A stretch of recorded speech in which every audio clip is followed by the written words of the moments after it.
It's time to get out your racing gear because Mario Kart 8 Deluxe is coming to Nintendo Switch. We've got your favorite characters revving their engines, plus new racers like Inkling Girl and Inkling Boy. Battle mode ups the torque with 5 different kinds of battles. And double items mean you'll never want to make a pit stop. Race anytime, anywhere with Mario Kart 8 Deluxe. Switch and play, Nintendo Switch. Game rated E for everyone.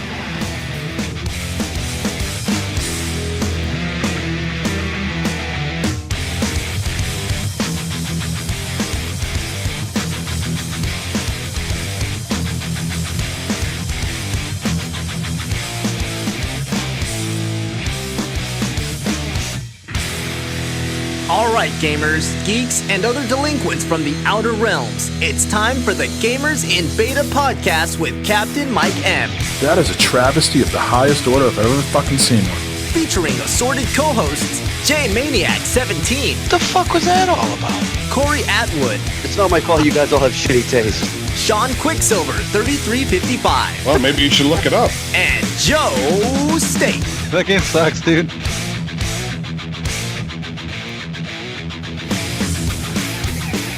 Jesus Christ. Well, I was away with the family this last week, and we went to the Grand Canyon.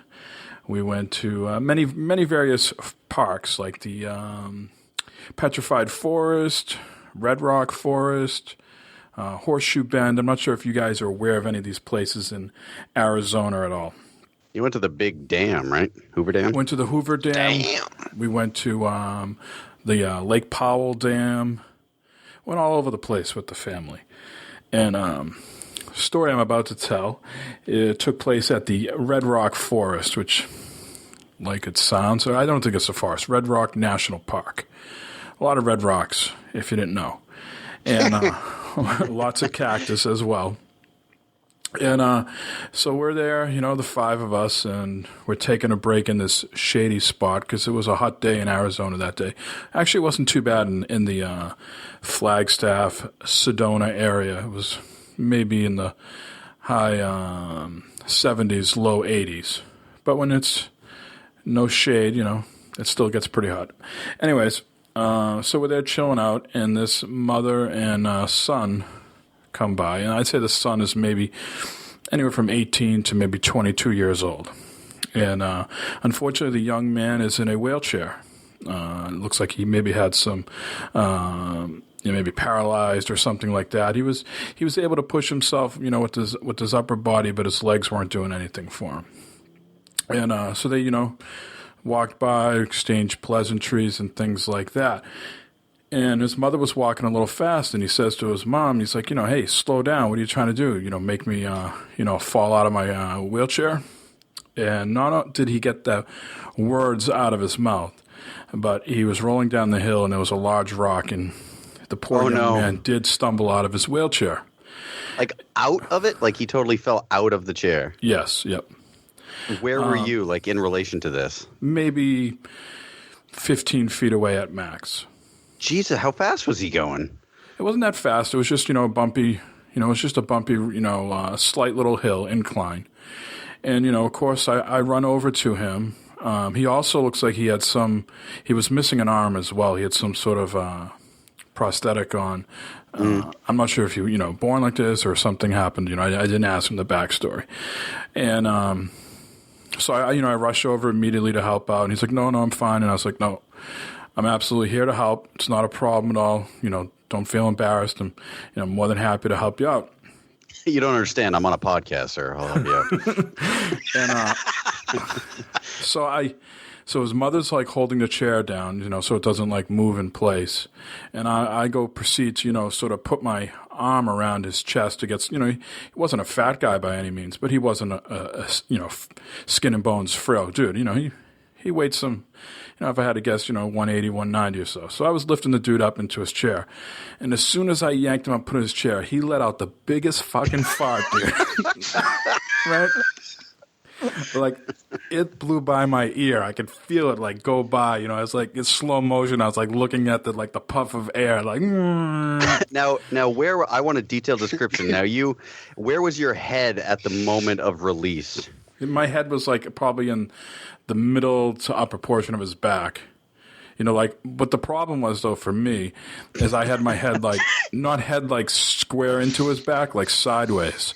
So like my nose was probably maybe 2 to 3 feet maybe above his ass, and I could just feel like wafting by. And I didn't break, I didn't say anything, I didn't laugh, right? And then that's the humorous part. But then I get him in the chair, and he thanks me, and he looks at me.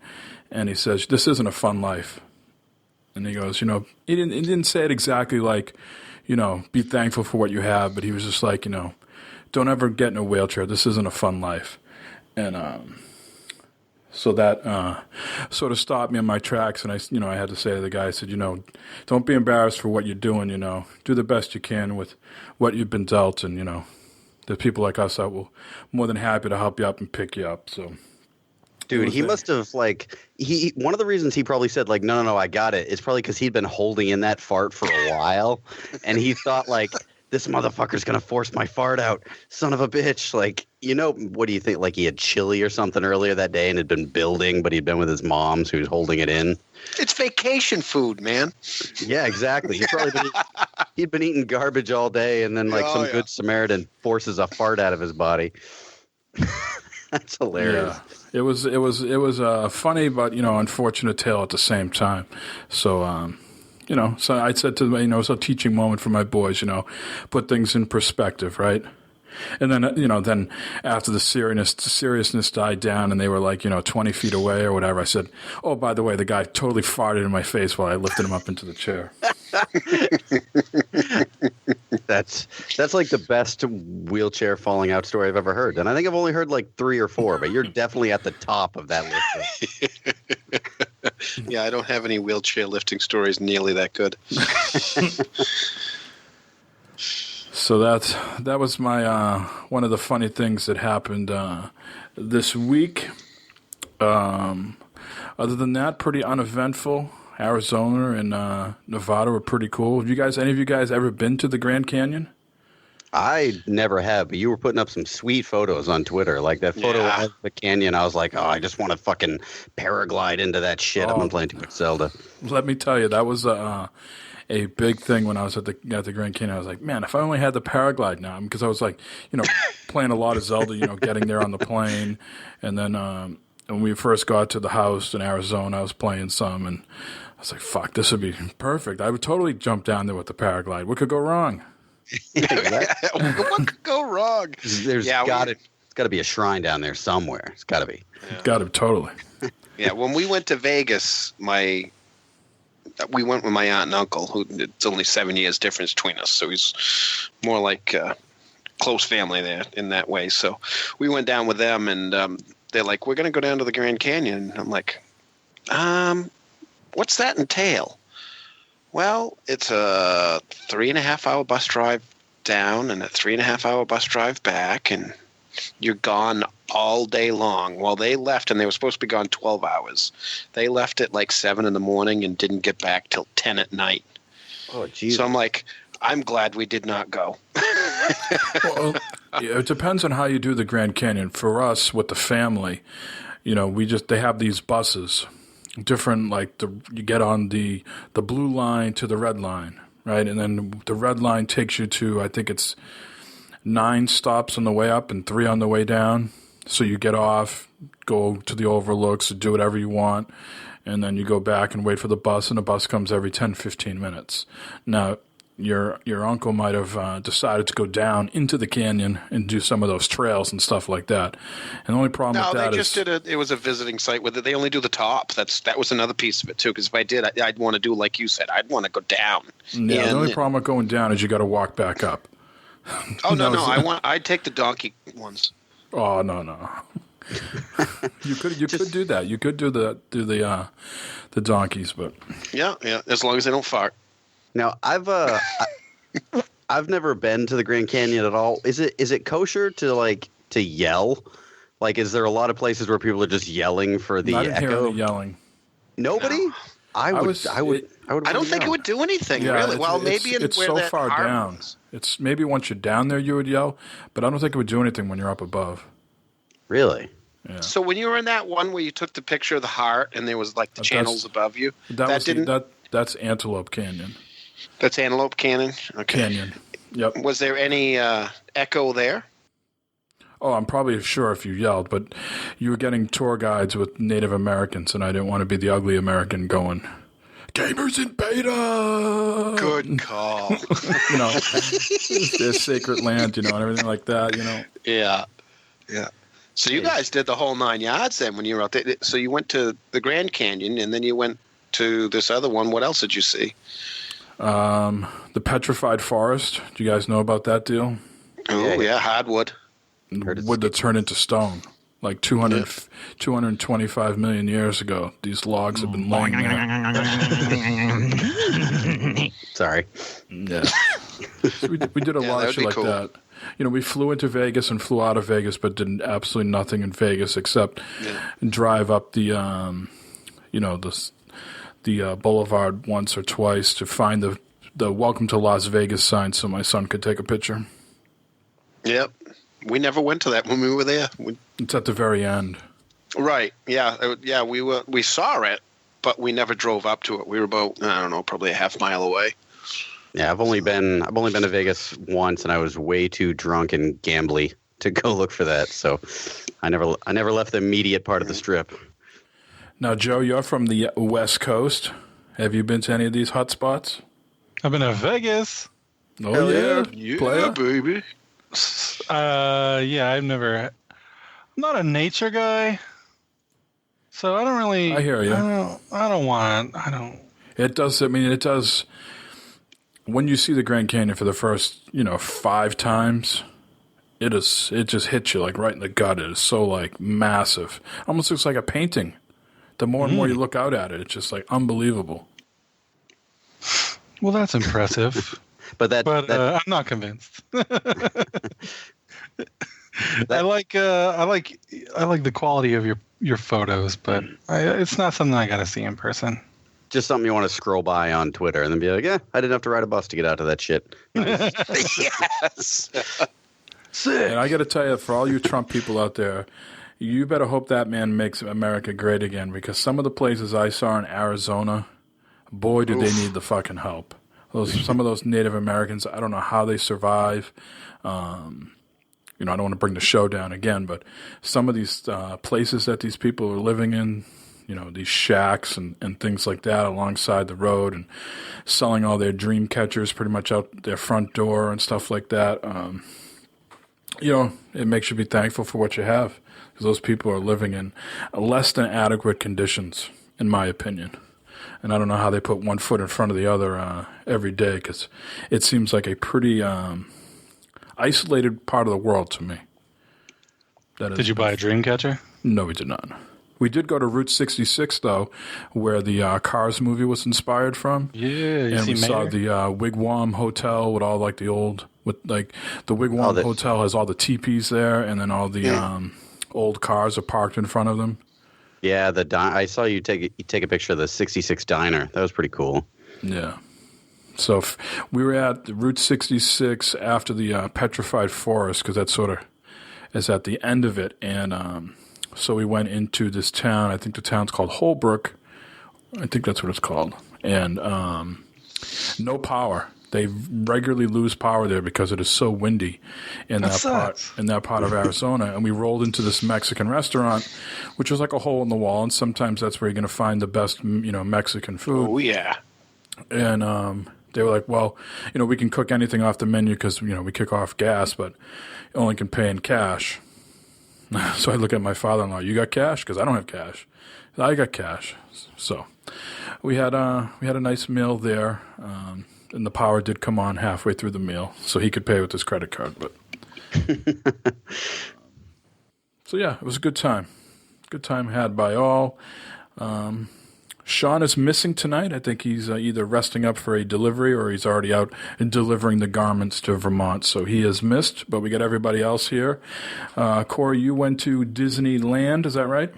Disney World, Disney World, excuse me. In Florida. I'm not gonna go to the land when I can go to the world, motherfucker. Now, did you drive or fly? Oh, fuck driving. I drove once in college in a 2-door sedan with 5 people, and yeah, on the way back, I vowed that I would kill myself 7 times before I ever did that again. So we flew. It was my daughter's first time flying. She's 3, and she fucking took it like a champ. I was proud of her. Everything went well. I don't have a ton of interesting stories. You go to Disney World with a 3-year-old. It's just kind of what you would imagine Disney World with a 3-year-old. I don't want to get too sappy as a parent, but yeah, it was pretty great watching her just like light up, seeing all the cool shit. And we did. She got to stay up way past her bedtime and actually see the fireworks. She was pretty blown away by that shit. So that was cool to watch. Now, how many people in that 2-door sedan? How many of those people recently had their bachelor parties? Are those the same people? No, it was me, my buddy Scott, who I haven't talked to since college. Oh, Scott. What a great guy that guy is. He is a real great guy. Lives up in Maine, actually. I haven't talked to him in a long time. And his girlfriend at the time, who dumped him right after we got back. My girlfriend at the time, her and I broke up about a year after that because she's a horrible see you next Tuesday. And a friend of my friend Scott's girlfriend. So, like, almost everybody involved in the trip, I don't speak to at all anymore. So, no, had nothing to do with the trip though. They were just mostly all shitty people. Gotcha. Oh, that's too bad. And was the airplane uneventful? We had some mild drama on our return flight, but nothing too crazy. Nothing. Was like it the Docker? No, Southwest is a good airline to fly in the sense they give you a lot of space. You don't feel crammed in there. But the problem with Southwest is you don't have assigned seats, so they call you up by section, what's on your boarding pass. And Stampede, huh? Well, not only that, our plane came in late we flew from Las Vegas to Denver, and then when we got to Denver to Boston, they had to hold the plane because many people on that first flight were going on the second one. So everybody that already was in Denver boarded, and if you're by yourself, why are you taking a middle seat? You're either taking the aisle or you're taking the window, right? So everybody walks in going, well, there's someone already there. I'm not sitting in the middle of him. And they think they're going to walk to the back of the plane and find this, paradise of empty seats. Well, no, you go to the end, you realize everybody's only got a middle seat available, and you got to turn around and then find a middle seat, and people didn't want to sit in the middle. Some people came in with their families, with young kids, and they can't split up the kid with the stranger. So people that were already there had to get up. They were like, listen, we got families here that need to sit with their kids. If people don't want to get up, we'll sit on this tarmac for 3 hours. Yeah, I flew Southwest too. And if you can check in the day before, like exactly 24 hours before, you can start checking in. If you check in early, you get in that early group, I think I was like A25 or whatever. So I get to go in, I get to sit wherever the fuck I wanted. Because when I flew down, my wife and daughter flew down a couple of days ahead of me, actually, because I couldn't get the time off from work. So when I flew down alone. And you see the families come in late and they have to divide up. I actually had like a little boy sit next to me, and his mom had to sit a few seats away. And I was like, don't worry, I got this. And he was cool. I kept track of the little kid. He had like a little, I think he was probably about 8 years old, and he had like a little So why didn't you just give up your seat and sit next so the mother could sit with the kid? Oh, because I'm a dick. That's why. Oh my God. Jesus, you haven't figured that out. But Mike. We read his dinosaur. Oh, it's all right. I just want to mention we read his dinosaur dictionary. That's all, and that thing was cool. That's why he stayed in the seat. He saw the book. So if nobody volunteered to move for the families, were they going to get roughed up and dragged off the plane? No, there was a lady, one of those stewardesses wasn't taking any shit the whole flight. I mean, people got up almost at the very end of the takeoff, like when the plane almost just like as soon as you could feel like flattening out, and some person got up and she was like, "Excuse me, the seatbelt sign is still on. Why are people getting up?" And then the same thing when we landed, and people, as soon as we land, people think they can get up, and one of the guys gets on the thing. We haven't even got to the gate yet, and there's a plane at our gate. It's going to be about 20 minutes. Please sit down. That usual bullshit. I couldn't do that job, man. That's a thankless job right there. Yeah. Well, let's get into some gaming news, shall we, gentlemen? That's right. Yeah, this is a video game podcast. Totally forgot for a second. Exactly. Oh, right. Some big ticket items. Let's kick those off. Call of Duty is going back in time. I think everybody expected this with how well Battlefield 1 has done by going back to World War 1.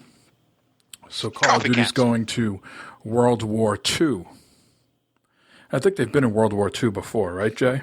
Some of the earlier ones? I think they were World War One and World War Two, and those were the ones that I enjoyed the most. Unfortunately, they don't hold up because they were on the original Xbox and whatnot in PlayStation, so they don't hold up. But I'm glad they've gone back, and I'm kind of curious to check it out.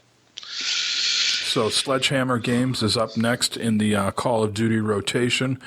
Of course, people should know Sledgehammer Games. They were the couple guys that split off from Visceral Games, who are best known for the Dead Space series. So those two guys, Michael Condrey and what's the other guy's name? Glenn Schofield, I believe. Those two guys head up Sledgehammer, and they're going to be doing a reveal this week. I believe it is on the 29th. Wednesday? Yeah, right now they just have that like one image of the soldier's like super fucking intense face. Like that's all they've released so far, right? And did you see the image, the tweet that I retweeted earlier in the week? Probably not. The Randy Pitchford is quite upset because that's the same picture that Brothers in Arms had in 2008. Oh, very really? similar. Yeah, Yeah. very, very similar. Yeah. I'm upset because the dev studios just gets that song Sledgehammer stuck in my head. So it's the 26th, not the 29th. This Wednesday, they're going to be doing a live stream, supposedly to reveal all. In the past, when Call of Duty was a much bigger deal, they would just sort of reveal the, I don't know if they revealed the multiplayer first or the story first, but supposedly this time they're going to reveal all. We'll see if that happens, or if they're going to string you along as usual. I want to see, like, here we go, hot take. This is what I'm predicting. I'm predicting that the game will be divided in two, and if you want to buy this multiplayer only, you'll be able to. That's what I think. That's what I think they should have done for the past fucking 10 years. But they're not going to. I think that's going to be a possibility. I bet you could probably buy it for like a half price or something like that. I think they're going to double down on what they did last year, and you're going to get the World War, this one, and then you're going to get all the other ones that were like World War II related, remastered in there. Yeah, you might be able to get one for free, like a remastered or something. Ooh, that would sweeten the pot. That would probably draw me in, to be honest with you. So there's your Call of Duty talk. Let's get that out of the way right at the top. Yeah, and that being said, we haven't played Call of Duty in a long time. No, I played, well, that's a sore subject because the incident happened. My save got wiped. But I rather enjoyed the campaign of this latest one. Multiplayer, not so much. Yeah, I haven't touched it yet, so. Corey and Joe, last week you neither one. Yes. Well, you were on last week, Joe, but Corey wasn't, and we touched upon the NES Classic being discontinued. Do you have any thoughts on that before we move on to this subject, though? It's stereotypical Nintendo to be like, oh, what? Someone likes something? Let's fucking stop selling it, or let's do something totally against what our audience wants. It's a typical Nintendo move. It's not surprising. What I thought was going to happen is either A, they were going to re-release the NES Classic around holiday season with more games, or B, they were going to do exactly what you're about to say. Is this Super Nintendo Classic? Right, so they have discontinued it, and may feel that discontinuing it because they're just moving on down the line, and they're going to release the SNES Classic, or as Dan Amrich would say, what would he say, Jay? I don't know. The SNES. Oh, that's right. Yeah. You didn't listen to One of Swords? Come on, Jay. I don't know. Yeah, it's been so long. I got a short memory. I've been drinking. The SNES Classic. SNES. I hate calling it SNES. I hate calling it that, right? I do, yeah. It sounds like you got something stuck in your nose or something. I think that's why I blocked it out. Coming from the guy who calls the Xbox the X-Boner or the X-Bone. Doesn't like the SNES. That's just because I'm a fake Xbox gamer, right? According to my God, did you see that tweet? Who was that fucking cockbag? Oh, that was funny as shit. I don't know who that was. It just came across my timeline, and I was like, oh, I have to make Corey I aware. wanted to Wait, reply, what? I love the X-Bone. I missed it. Some Xbox guy was like, you're really a fake Xbox gamer if you call the Xbox One an X-Bone or an X-Boner or something. Yeah, he's a big YouTuber. Surprise, surprise. Yeah. But he was, and he got a bunch of responses. He's like, yeah, God, it gives me the douche chills when people use the term X-Bone, and it just made me laugh. Like people, I wanted to reply, I got 3 X-Bones, motherfucker. yeah. I got a tripod. I replied him and told him it gives me an X-Boner. Yeah. But yeah, well, okay, to bring it back, this SNES Classic, Back to Nintendo. this would be huge if they put the right games on it, which I bet they will, because they put a ton of really good shit on the NES Classic. So, like, dude, if Earthbound is on this is going to be huge. Boom. Yeah, I'm wondering though. My theory is that they stopped releasing the NES Classic is because people hacked it and they're using it as a ROM device.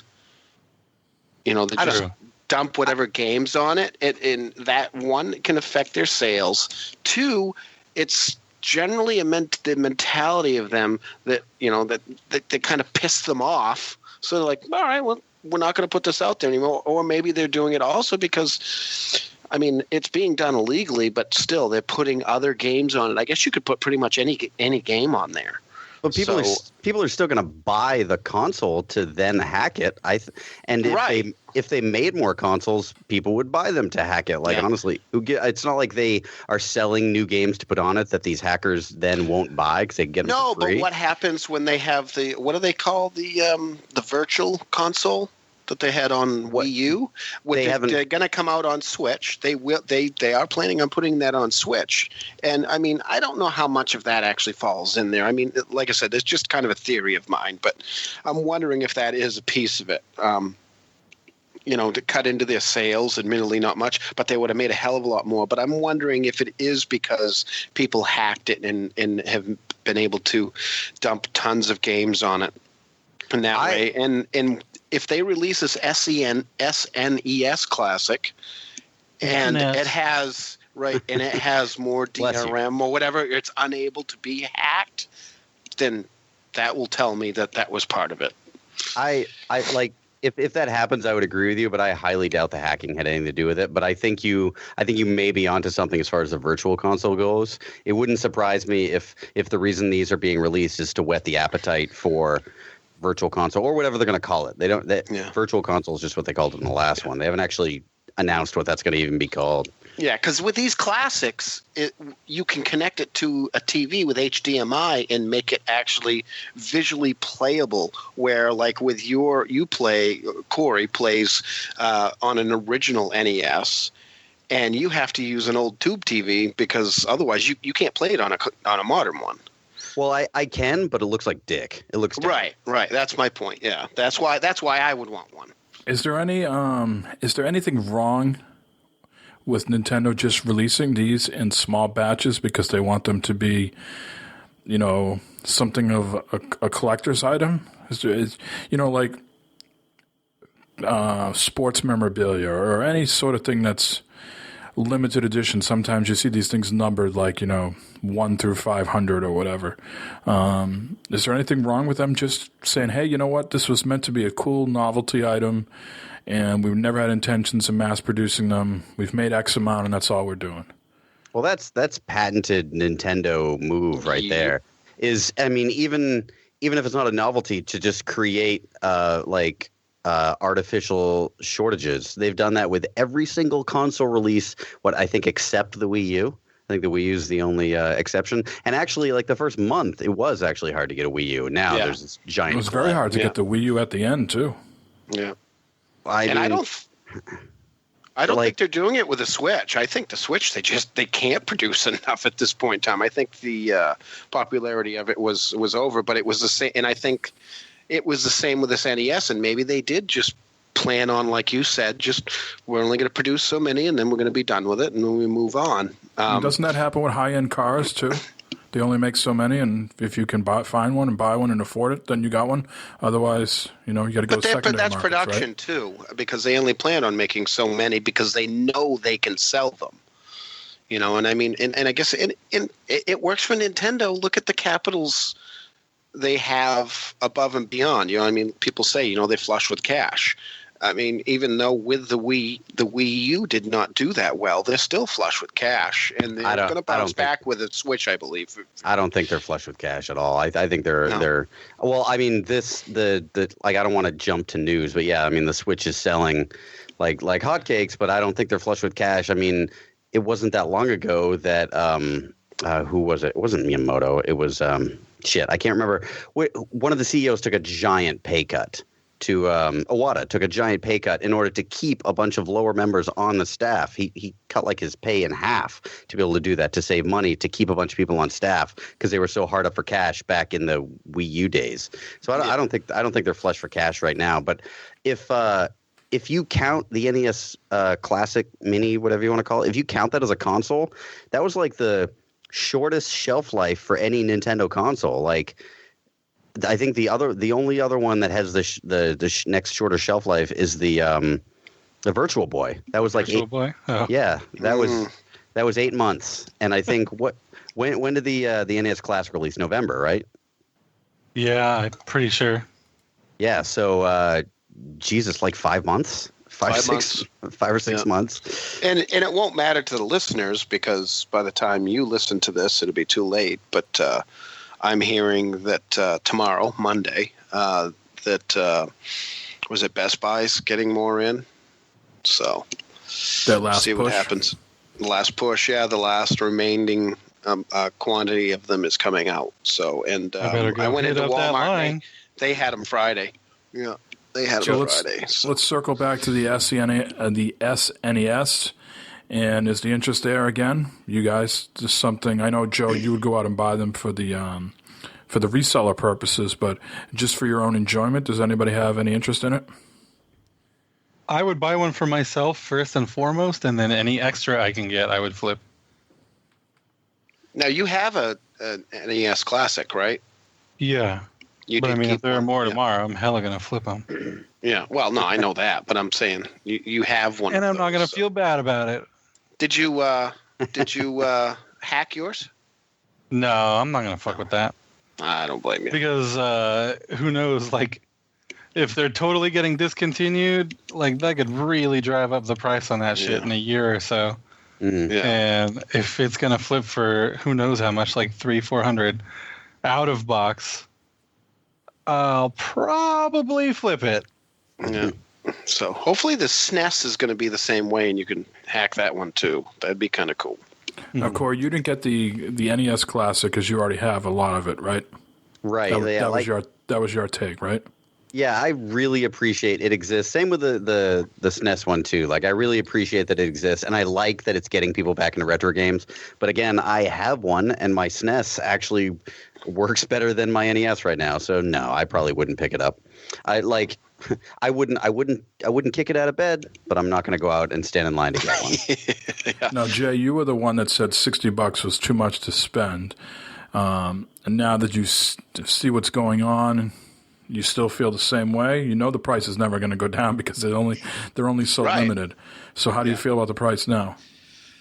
I don't regret not getting one because the price is a little steep. But I mean, Nintendo has done their job and done what they normally do, and they have gotten a little bit of, oh geez, if I saw one, I'd grab it in a heartbeat. If I grab $60 now, because now I'm thinking it's a deal, even though it's still just a retro console. But like I said, it's nice because I have an old NES. I just need to get the power cords for it, and to hook that up to my modern day computer, my modern day TVs, I'd have to buy like an HDMI converter, and those things for those are like $300. So if I wanted to play those games, and because they can be hacked, I would want one. Other than that, not so much. But the SNES, I'm kind of interested in. If I can get my hands on one, I'll pick one up. And we also don't want to forget, they also, in Japan, they had a Famicom Mini. And I guess they have announced that possibly that will be coming out again. They're going to re-release that during the holiday season. But again, that's just a rumor right now. The SNES has me more excited because that's a system I never played. You never played that? I quit gaming, not quit like I'm quitting.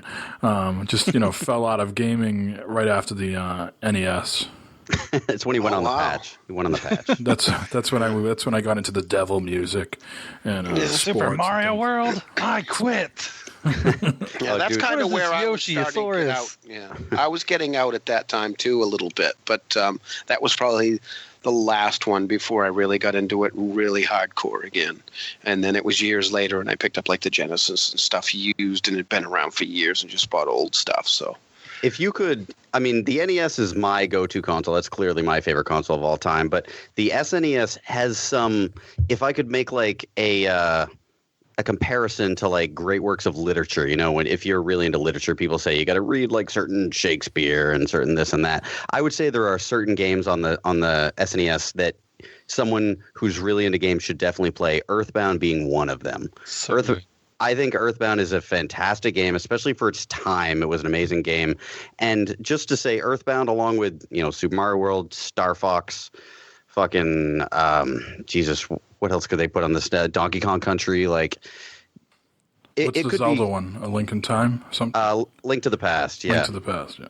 Oh, it could be really, really good. And I trust them to put excellent games on it because they did with the NES. All right, well, we'll have to wait and see because it's going to be coming out around the same time as last year, November, December-ish, holiday 2017. And those are going to be even harder to get. Well, after which they will have announced what this virtual console, quote unquote, is going to be on the Switch, and after they actually start charging for it, right? Yeah, well, all that stuff's got to come into play soon because what's this week, Corey? Oh, this week. Everybody knows what this week is. Mario Kart 8 Deluxe. You got to get the D, man. Everyone needs the D. Everybody needs a little D in their life. Here's another story that we briefly touched upon last week, but I want to sort of circle back because you guys weren't on. Star Wars Battlefront 2 was announced. And for those people that used to read IGN or still read IGN, Mitchie D actually is working on this one. Is that correct, Jay? Yeah, he's doing the story. Yeah, he's one of the people. I believe he's one of the writers. Yeah. Yep. It's kind of impressive. Anyways, the story this time around is focused on the perspective of the Empire. How do you feel about that, Corey, being a Star Wars guy?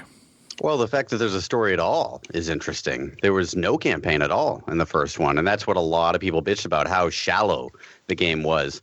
The fact that there's a story instantly has my attention. The fact that the story takes place from the Empire's point of view seems really, really cool. It picks up like right at the very end of Jedi as soon as the second Death Star explodes. So there have been a lot of the comics that have taken place right as soon as that happens, but none that I've read that have taken place from the perspective of the Empire. So that seems really cool.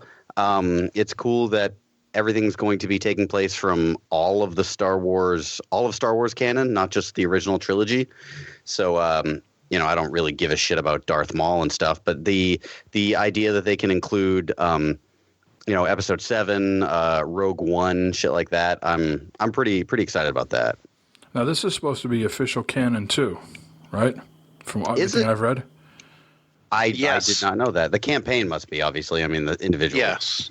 They're saying this will be it'll be a different story, but it will be canon. And so players will step into the blaster-scarred boots of Iden Versio. I'm sure that pronunciation will change over time. Sounds right. She is an elite Imperial Special Forces commander. She embarks on a quest of vengeance following the destruction of the second Death Star, witnessed at the end of the Return of the Jedi. Yeah, so I imagine the game kicks off like on not Hoth, she's Endor. It must take place like right at the Battle of Endor. It must be the very beginning of it. Yeah, the director, Mark Thompson, said, we wondered how we could turn that victory into a moment of defeat. How could somebody see that and think, I want to avenge my emperor? I'm curious as to whether or not the entire game is going to take place. I just had like a little lisp in my voice. Take place, Super. Empire versus Rebel, or are you going to have like some sort of like change of heart halfway through and like abandon the Empire? I'm curious to see what they're going to do with the story. It's interesting. Yeah, and as you mentioned, the multiplayer will feature all the movies, so you'll be able to play as Darth Maul, Yoda, Kylo Ren, Rey, and I think also this time they're going to have classes. Yeah, like troop tiers they call them, or something like that. Yep. So which the multiplayer for the first Battlefront is not very deep. I mean, you can get different shades, I would say, but it is kind of shallow. So to see that they're going deeper there would be cool too. But they had kind of classes in that, right? You can create what they call hands, where you take cards and you hold different cards for this is your power up, this is your passive move, and these are your two things that cool down. I can't remember what they call them. And you can you can create your own hands, whether or not you want to make them classes, like this is my sniper hand, this is my grunt hand, or whether or not you want to make them per game type. It's up to you, but not really classes. So one question I want to ask you, Corey. This comes out November 17th. Okay. The Last Jedi comes out when? December 15th? Yes, I believe 15th. Right. And we said that this was going to be official canon. Do you think we'll get any clues or insights, into, I guess, Luke's motivations leading into The Last Jedi? You think there'll be any tie-ins? Well, I'm guessing, let's say this will take place between, I'm assuming, between episode 6 and 7. And 7 was, Force Awakens. So this will take place, kind of like an episode and a half before 8. So there's going to be people who pour through this to try to find clues. Mm-hmm. There might be, but it's a whole episode and a half before. So I'm not really going to look for motivations as far as what's going on with Luke, because episode 7 also takes place like a generation after 6. It's supposed to be quite a while after 6, so probably not. But I mean, I'm super interested in it. I think it'll be like a Rogue One-ish is what I'm looking for. I think it'll have small pieces that might show up in the movies, just because it is canon and because it's in between some of the movies that they've done. I think it's smart. It's going to help sell it. I mean, just having the single player campaign, I'm on board. I'm in. I need it. Yeah. I need it. I don't need it, but I'm in. All right, gentlemen, let's move on to the question of the week. Are you ready over there, Corey? I am ready. The question is Wait. Oh, Don't jump the gun, sir. Sorry. The music. That's right. They think they got the answers. I change the questions.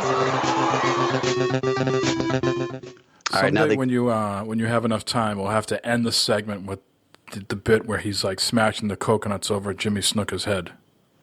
Yeah, if you find that, send it to me. I'll look for it after this. There's some behind the curtain talk going on right now.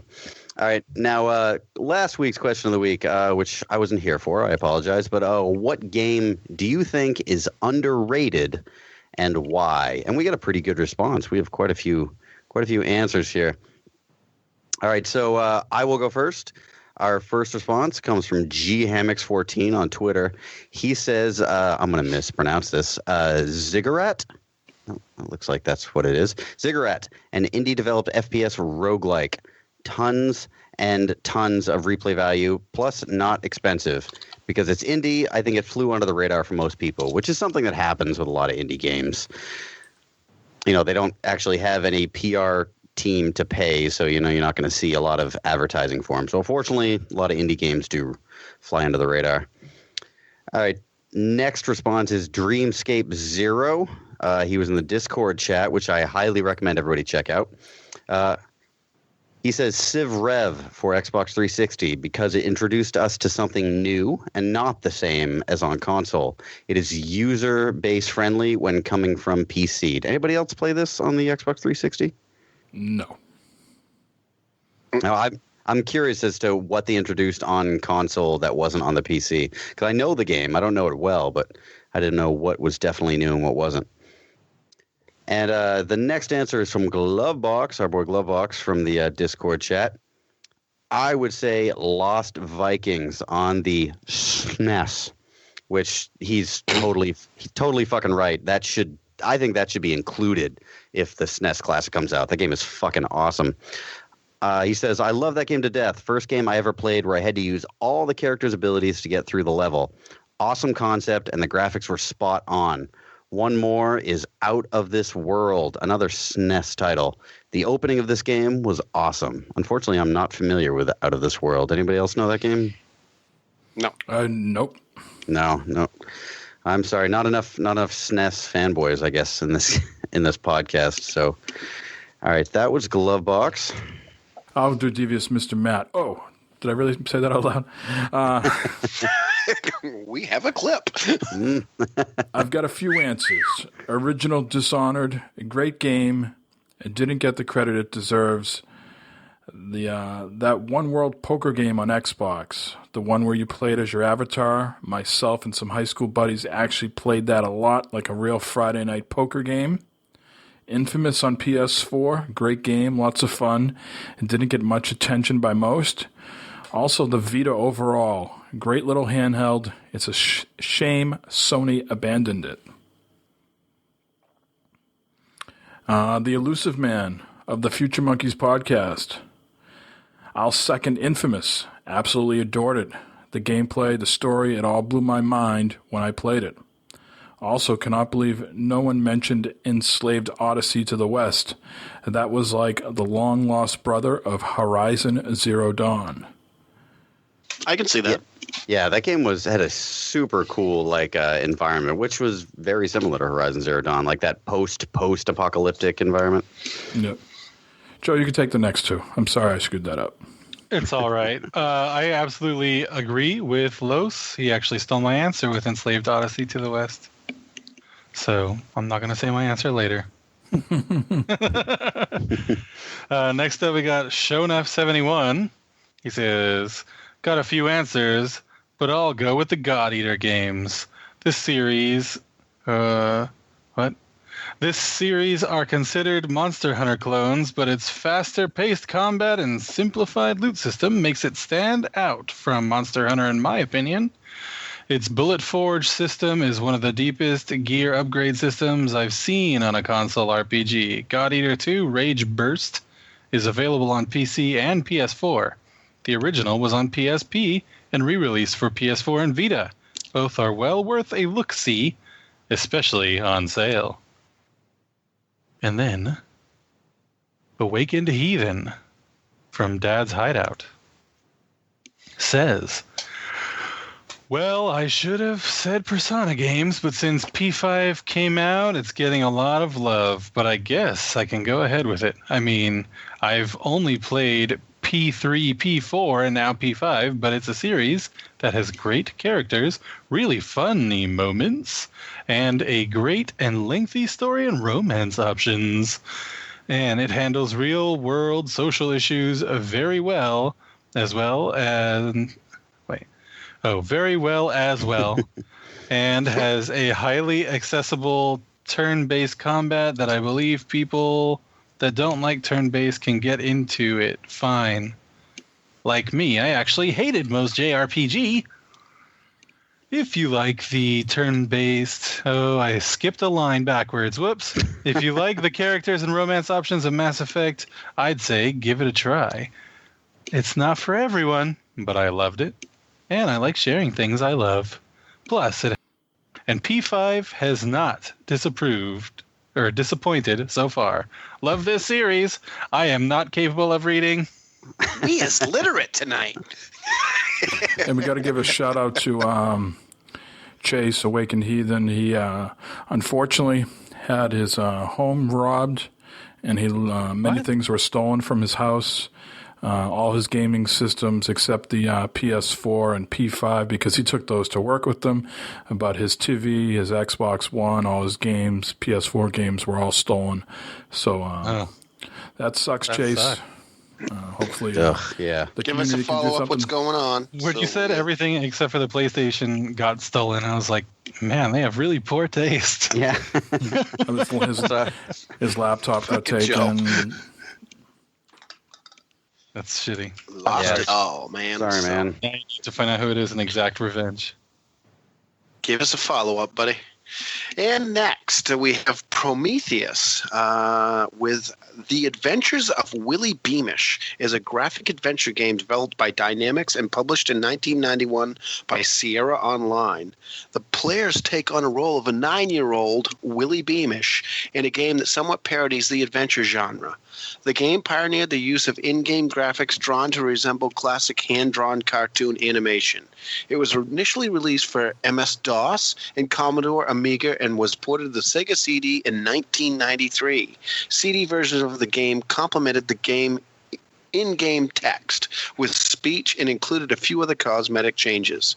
The sequel was reportedly planned starring Willie Beamish as a late teenager, but the project was canceled. I gotta admit, that sounds interesting. However, I don't know if it would hold up nowadays as it was a DOS and on the Amiga.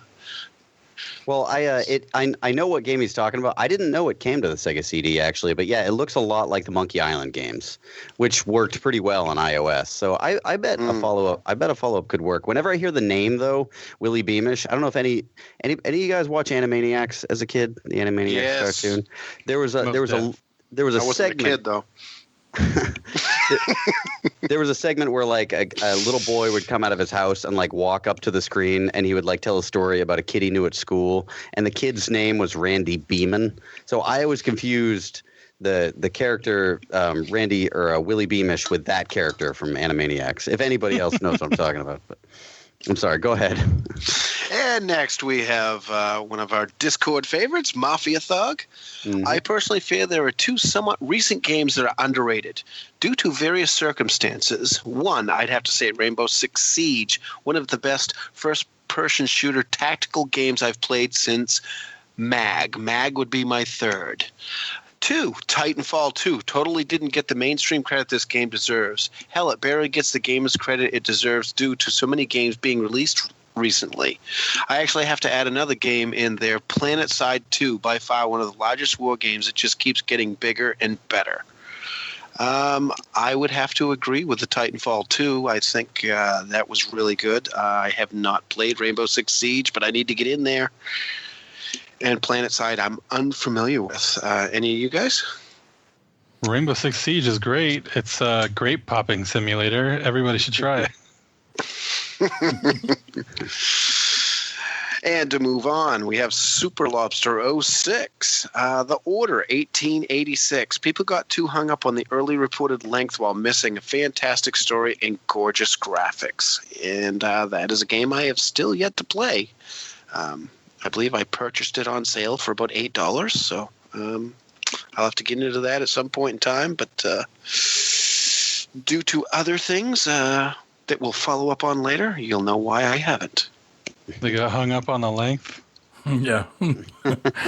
I see a tuna can and I run.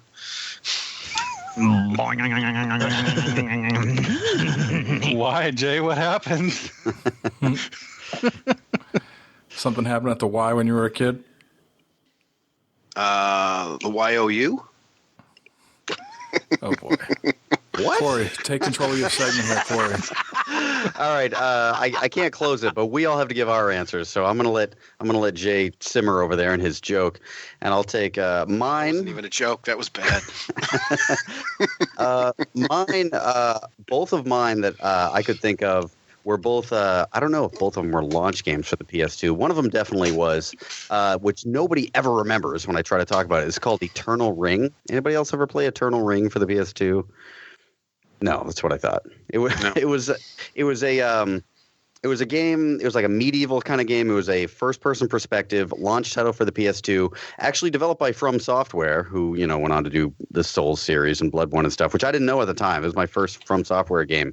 It was super hard, and it was pretty basic, but at the time, it was like my favorite PS2 game, like hands down. I highly recommend checking it out if you're into PS2 games, I guess.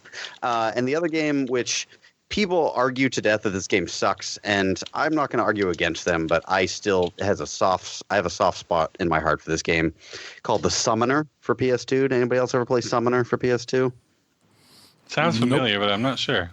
Yeah, it was an RPG, and it was like a mix of turn-based and action, which is kind of difficult to explain. Like, you would get in combat, and as you swung your sword, you would have to hit in sequence, like up, down, left, right, to do different kinds of like strikes. And if you fucked it up, that would be the end of your turn. But this game like got me through my freshman year of college, because my freshman year of college sucked, and I just gotten a PS2, and I put hundreds of hours into this game. I loved it so much. It had a very, very long, interesting story, and it was a pretty novel way to play an RPG. So, yeah, I loved Summoner. Didn't really like Summoner 2 that much, but that's my answer. Eternal Ring and Summoner, both PS2 games. Nice. So, what about you, Joe? I already said I'm not answering this because Los already took mine. Okay. Mike. I think we might have had this question a long time ago, so I got to be consistent and say again, I think Singularity that came out on the 360 and PS3 was an excellent game. Can't remember the name of the studio. They are an Activision studio, and they do the Call of Duty games now. They help out. They pitch in one of their studios that works on all the franchises. I think they do some multiplayer work and stuff like that. Like Raven Software. Thank you. Yeah. So Singularity for me was a great game. Had to deal with Jay, you typing a novel over there, buddy? Two of them. Two. Okay. Where was I? Lost my train of thought. It had to do with Russian, the zombies and going back in time, traveling in time, and stuff like that, and going through the Singularity. So I highly recommend picking up that game. So that's not the game where you can like change which direction gravity is facing. I'm thinking of the wrong game there, right? There might have been some gravity stuff in there too, from what I remember. But it was more about going back in time to sort of change things. Oh, okay. All right, I guess that leaves me now. You've heard it many times, and I'm going to say it again. Mike, any guesses? No, I'm just blanked out with your joke and the typing. My train of thought has gone off the rails. PsyOps, the Mindgate conspiracy. Which was What's on that, Xbox. Jay? Yeah.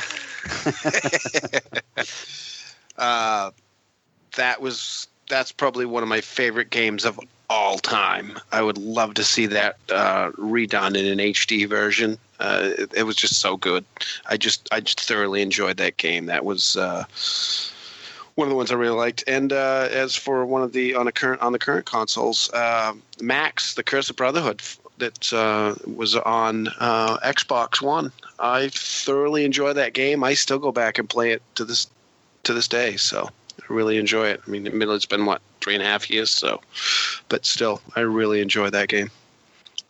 The PsyOps, that was another PS2 game, right? Is that what you played it on? That was no, I played it on Xbox. Oh, okay. I know it was. It was multi-platform. Yeah, it was multi-platform, not PC. So, really good game, though. I wish you could still play it because I run into the same thing as I would with the NES and SNES is they don't play so well with modern HD televisions. Yeah. And neither does the Xbox. It looks like shite. All right, so those are our responses to last week's question of the week and the new question of the week. We're actually going to get away from games for just a little bit. We know everybody else out there doesn't just play games. We occasionally watch TV. So at least you did as a child, and that's where the question comes in. Mike, remind us again about the sad news about recently happened. So Joni from Happy Days was found unresponsive in Indiana, dead at the age of 56. Yes, and to commemorate that sad news, that was a show that we all remember. We have fond memories of watching. What sitcom do you have fond memories of watching from your childhood? Now, this is a sitcom, and I know if you guys are like me, you probably watched a shitload of TV as a kid. So you pick one. What was the one sitcom, if you had to pick, like, defined your childhood? So that's the question. What was your favorite sitcom from your childhood? And I should let people know that my question that I wanted to ask was which member of Happy Days is going to die next. I was overruled, and this is what we're rolling with this week. I never watched Happy Days. Too soon. You're a young man. You're a young man. I'm a young man. Not even on Nick at Night. Not even on Nick at Night. Nope. Joe? Can't say that I did, but Joe, you heard it here first, folks. Joe State is too cool for the Fonz. Did I do that? That's a spoiler alert. All right, so Roddy Piper, take us out. They think they got the answers. I change the questions. All right, good job, guys. Let's talk about what we have been playing. Joe, I don't see your name on here, so you've been busy doing the eBay game, I assume? Yeah, I haven't played a single thing. That's all right. Well, we appreciate you coming along for the ride anyways. Well, actually, I did download a hack for Pokemon Go, and I've been playing on a separate account, so where I don't actually have to walk anywhere. I can just pretend that I'm somewhere else and teleport to Australia. So Pokemon! That's about that, and I don't have anything else to talk about except it's kind of boring. Is there any really shame worth involved? doing. There's not really worth hacking it because it's not actually that fun to do. It's much more fun to get out of the house. That's specifically why I left that on the soundboard, just because I had a feeling that Pokemon was going to be brought up. Nice, good thought. All right, Corey, since you haven't been on in a few weeks, why don't you tell us what you've been up to? I jumped back. I finished Zelda, but I have a feeling we're going to be talking about that in a minute, so I don't want to steal anybody else's thunder. Finished that, so now I have like a week of downtime before Mario Kart 8 The D comes out. So jump back into Arc a little bit, but playing that. Star Wars Battlefront, I got that bug again since watching the trailer recently. So I played that a little bit today. That's kind of old news, but if anybody else wants to jump in and play that over the next week, I'm going to be really into it. And the only other one is I think it was one of the free PS4 games, I believe, maybe last month. I downloaded and never played it, but Tearaway Unfolded. Any of you guys play that? Yes. Played that when it originally came out, I think, on the Vita, where you had to like rub the back of the Vita and your finger like virtually would pop through. That was the original, right? Was that the original one? I think so, yeah, because Unfolded was the one that was on PS4, correct? Yeah, it seems very suited to the PS4 because it makes use of the light bar in the front, and you actually move the light bar around to guide us. That's probably like the translation of the using your finger on the back of the Vita. But and I can't remember if they used the camera. If you had a camera connected, I think it would use it. I'm not sure.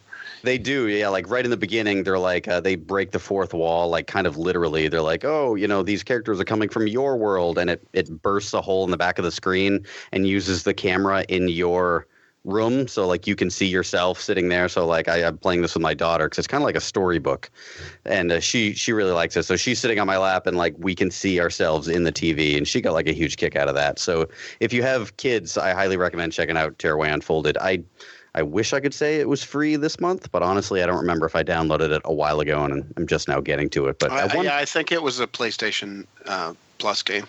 It was free at one point. It might be free right now. I'm not sure. No. And that's it for me. I played Russian Attack on the NES last night, but I don't think anybody cares about that. I used to play the shit out of that. Oh, it's like a shitty Contra, but it's still fun. It's probably the out of all the Konami NES games, it's probably one of the worst ones. But that's saying a lot for Konami. Konami was like fucking hitting it out of the park on the NES for the longest time. So to say the worst Konami game is like one of the best, I don't know, almost any other game on the NES. So really cool. Cool. Well, I'll go next, and I'll make sure to mention Zelda at the end, Jay, so we can tie the two together. Yes. Been playing a little bit of Flinthook on the Xbox One. action platformer roguelike, and you traverse through the world using a grappling hook. You also have an ability to stop time. You have a gun that shoots out some, looks like laser balls. Various, enemies throughout the world that you can, either, fight or stop time to beat. Not too far into the game right now. As I mentioned last week, it's sort of been the flavor of the week. A lot of people have been talking about it on Twitter. The more and more I play it, I'm like, damn, I wish this was on the Vita. The Switch, excuse me. It just seemed like it would be, it just seemed like to me it would be an ideal fit, on that system. But I am enjoying it on the Xbox One, and it's good to turn that system on and clear the cobwebs out. I have a question about it. Yes, sir. So I hear a lot of people are kind of like not that stoked because it's a roguelike or a roguelite. And they don't like that, the actual traversal through the maps is not the same every time. They would have liked to have been able to develop like cool patterns and maximize their runs and everything. Do you find that to be a complaint that you have, or? I haven't gotten that far along yet to give an answer on that. I just completed the tutorial in the first level, so I haven't got to the point where the game's gotten really difficult and I've died and I've sort of had to restart. Everything in the beginning is sort of easy peasy and haven't run into any issues. But I'm sure that's the next level I'll encounter right away, and then I will have a different opinion. All right. Last week we talked about Marvel Heroes, or maybe 2 weeks ago. We talked about that on the PC, and Marvel Heroes Omega is coming out to the consoles. Mm-hmm. And if you bought the one of the founder packs, you could get in immediately and start playing. So I did that. It was like $20. Bought the Deadpool pack. And the game's a little rough right now, in my opinion. Maybe it's the servers. There's some hiccups. You're trying to run, and then things slow down a little bit, and then you shoot forward. So I think there's some server connection issues right now. But I guess, like people said, it's got some Diablo comparisons that you could make. Again, another game I haven't dived too deep into because I've just been playing Zelda pretty much. But I got through the first main mission there and tried out a variety of characters. So you can play as the Hulk, Captain America, Black Widow, and then, like I said, I bought the Deadpool pack so I could play as Deadpool as well. Now, when does that actually release? Do you know? I know it's in the beta right now, but do you know when the launch is? I don't exactly. I want to say May is sticking out in my brain, but I'm not 100% sure on that. So it's a little rough night right now. Hopefully they're making adjustments to it, tweaks. I don't feel the camera is all that great that you can swing it around the way you want. I know it's got the isometric like Diablo, but I never felt like there was a camera issue with Diablo. This one to me feels a little bit in the wrong place at the moment. I don't know how best to describe that, but it doesn't feel as smooth or natural. I will report back as I play it more. I know our buddy Nick Games in the Mind and Assistol86 purchased it as well, so hopefully I'll get to play with them at some point. Do you know what the other packs are? I know there's an Iron Man pack too, right? Let's see. There is a Spider-Man pack, Marvel, Guardians of the Galaxy pack. I didn't see Iron Man. What's the other one? War Machine? Oh, yes. Yeah, there's a War Machine one too. The War Machine. I think there's a bunch of them. They range between $19 and $65. And when you say a pack, that just includes that one character with what, like a bunch of skins, or how does that work? Yeah, I think I have to read through it again on what exactly I bought.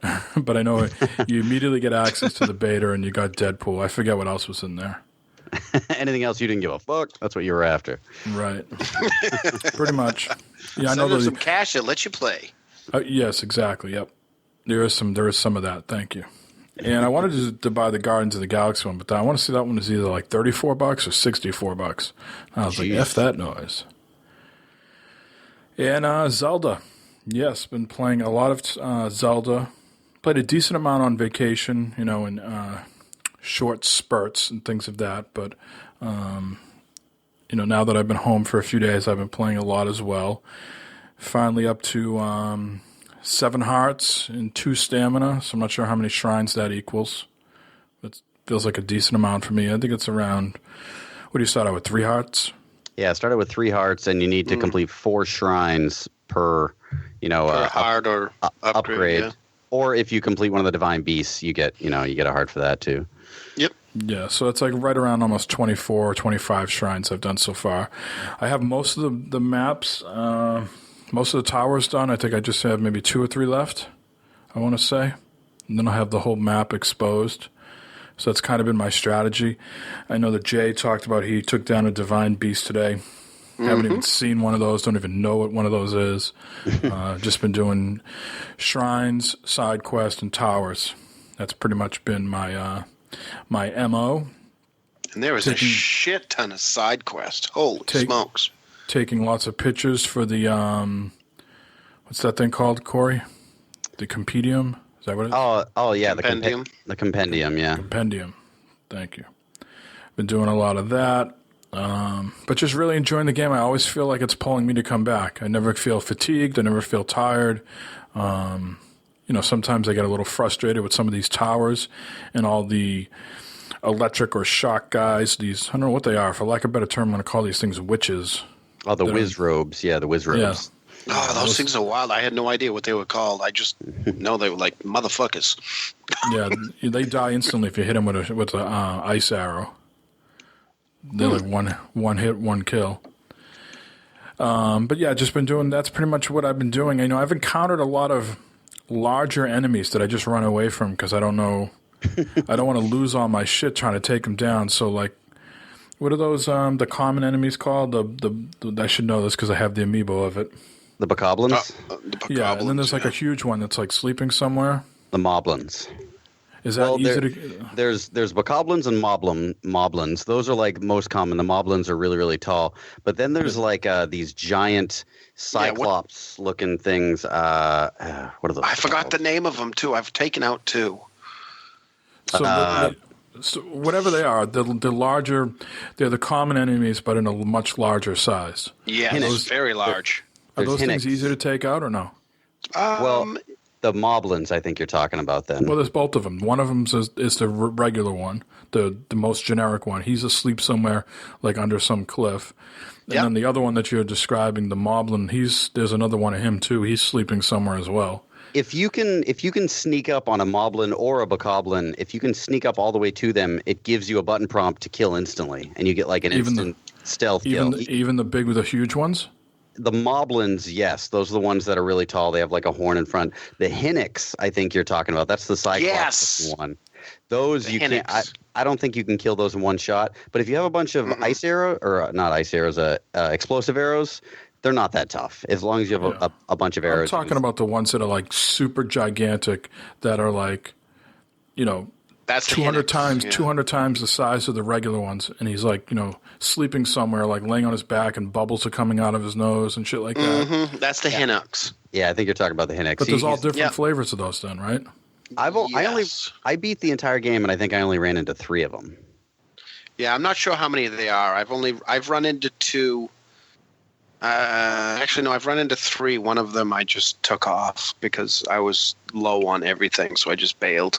And then the skeleton ones, the regular skeletons that you fight, there's a large one of those that's a Cyclops.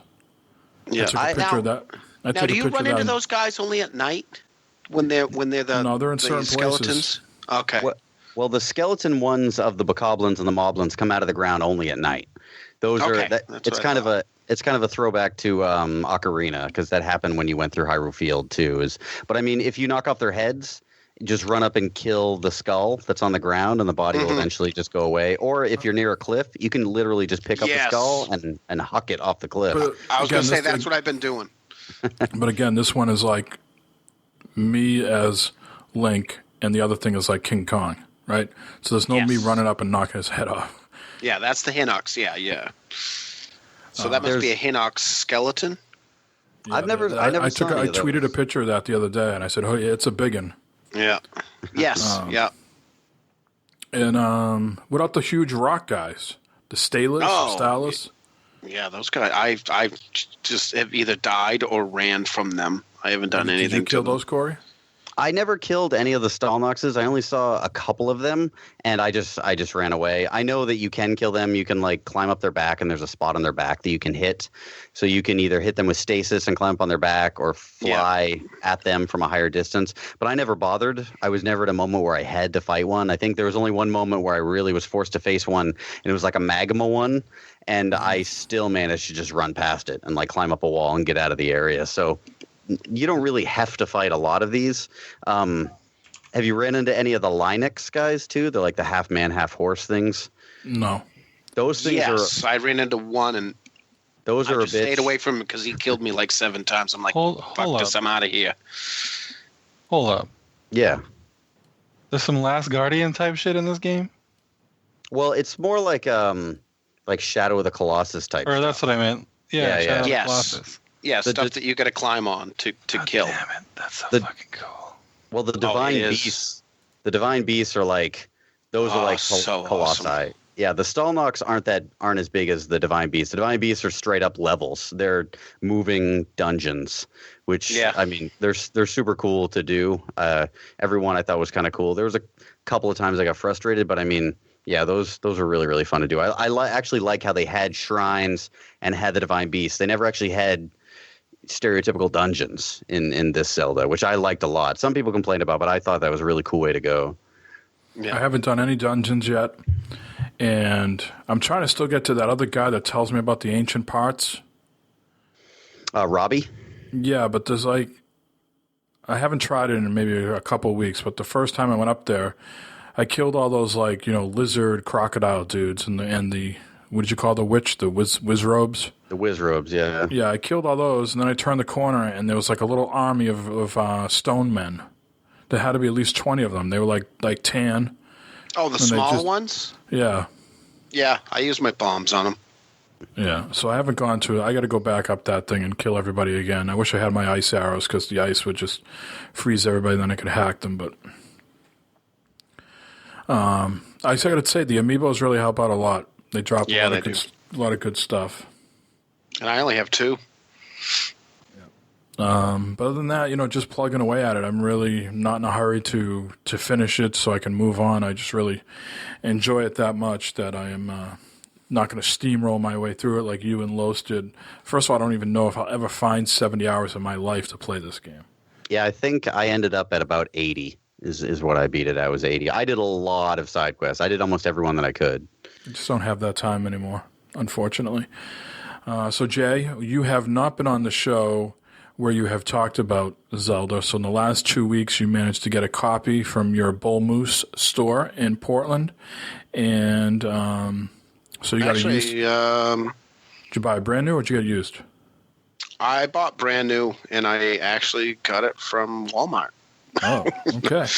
So you have procured a Wii U Because I had version. Walmart cards. So I procured a Wii U copy, physical.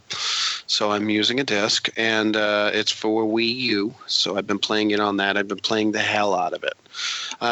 Some of the things that people may not realize is that you can play this on the, the gamepad or the TV, and to switch between them, all you do is you tap the screen of the gamepad, and it'll go between either the TV or on the gamepad. And I am using the Wii U Pro controller, and you can play that on either one that you're switched on. As a matter of fact, I have used just my console, not plugged in, just a power cord plugged into the console, and then using my Wii U gamepad with the Pro controller. So that's kind of neat. And I believe it just makes it very similar to what you can do with a Switch, right? If it's docked, you can play with the Pro controller while you're docked, or you can play it on the screen of your Switch, correct? Yep, you can use the Pro Controller in any sort of formation. Yeah, so same thing with the Wii. I do notice some bad frame rate hitching, but nothing that prevents me from playing the game that's creating any major issues or anything. Still looks pretty good. Have you noticed any like problems like with load times or with pop-in? Oh, load times are really slow, and there is some pop-in. I mean, I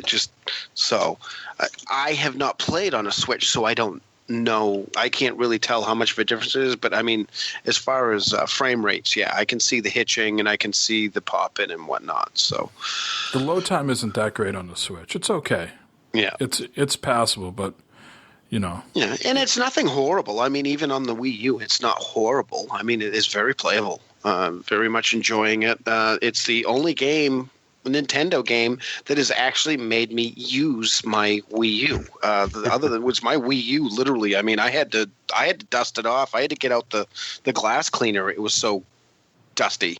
So I had been so long since I used it, and I literally had never used my Pro Controller until Zelda came out. So I like that you still owned one, though. You still went out and bought one, even though you'd never actually been able to use it. I picked one up used. One of my son's friend was going to trade it in, and I'm like, dude, I'll give you whatever they're going to give you for trade in a little bit more, just so you can go out and get. I think he was picking up a 1 at the time. I was like, I'll take it off your hands. So, and I never really played it that much. Yeah. So I think I paid $200 for it, but it came with a bunch of stuff. But either way, off the rails here a little bit, but as far as Zelda goes, I don't think that it's a 10 out of 10 game. I really don't. It has its issues. The controls are not real tight, and especially in a game where you're doing platforming stuff. I kind of am scared about having to go in and do any tight platforming. I was doing the Divine Beast, and like I said, it's like a moving or a portable dungeon. And there was one section in it that I was having a hard time with just because the controls are not real tight. I mean, they're not horrible, but it is playable. But I tell you, just when I think sometimes just because you have to search around and find everything, and it really is open world. I mean, you can play this in any way. I mean, if we have a conversation about how we played this, what was the first thing you did? I guarantee it's all different for all of us. It really is open world.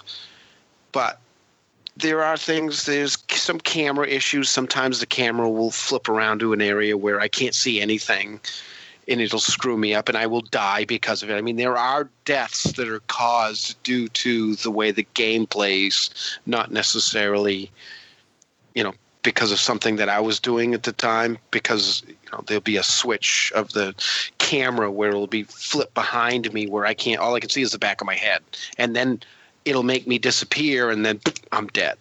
So there are some issues, and again, I don't know if this is Wii U either, but I'll tell you I have to recommend buying it, even though I have some negative thoughts on it. It's got me totally sucked in. I'm really enjoying the game. And every time I think I've gotten a little bit tired of trying to find things, that's just when I'll find what I've been looking for, and then I move on and go to the next thing. And I've never played a Zelda before, so I guess that Mike said it best. I feel like a lost tourist running around here. So I tell you, the more I unlock stuff with the towers, the less I use the map. But the map that comes with the guide is very, very, very useful. And the guide itself really is, too, because there's so many little things like, what do I use here? How do I do this? Or what do I go in here? And, I mean, every shrine, every beast they're puzzles. It's the platforming, and you have to figure out what's going on.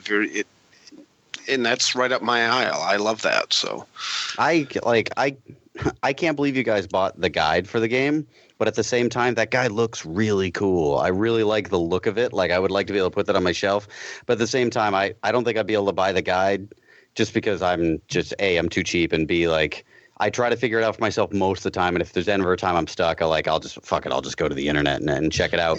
But I look at the look of it and how the cover looks and everything. It reminds me a lot of the Hyrule Historia, which I have on my bookshelf. So like, I love the design of this game as far as the art style goes, with like, you know, that like eye image they have on the Sheikah slate.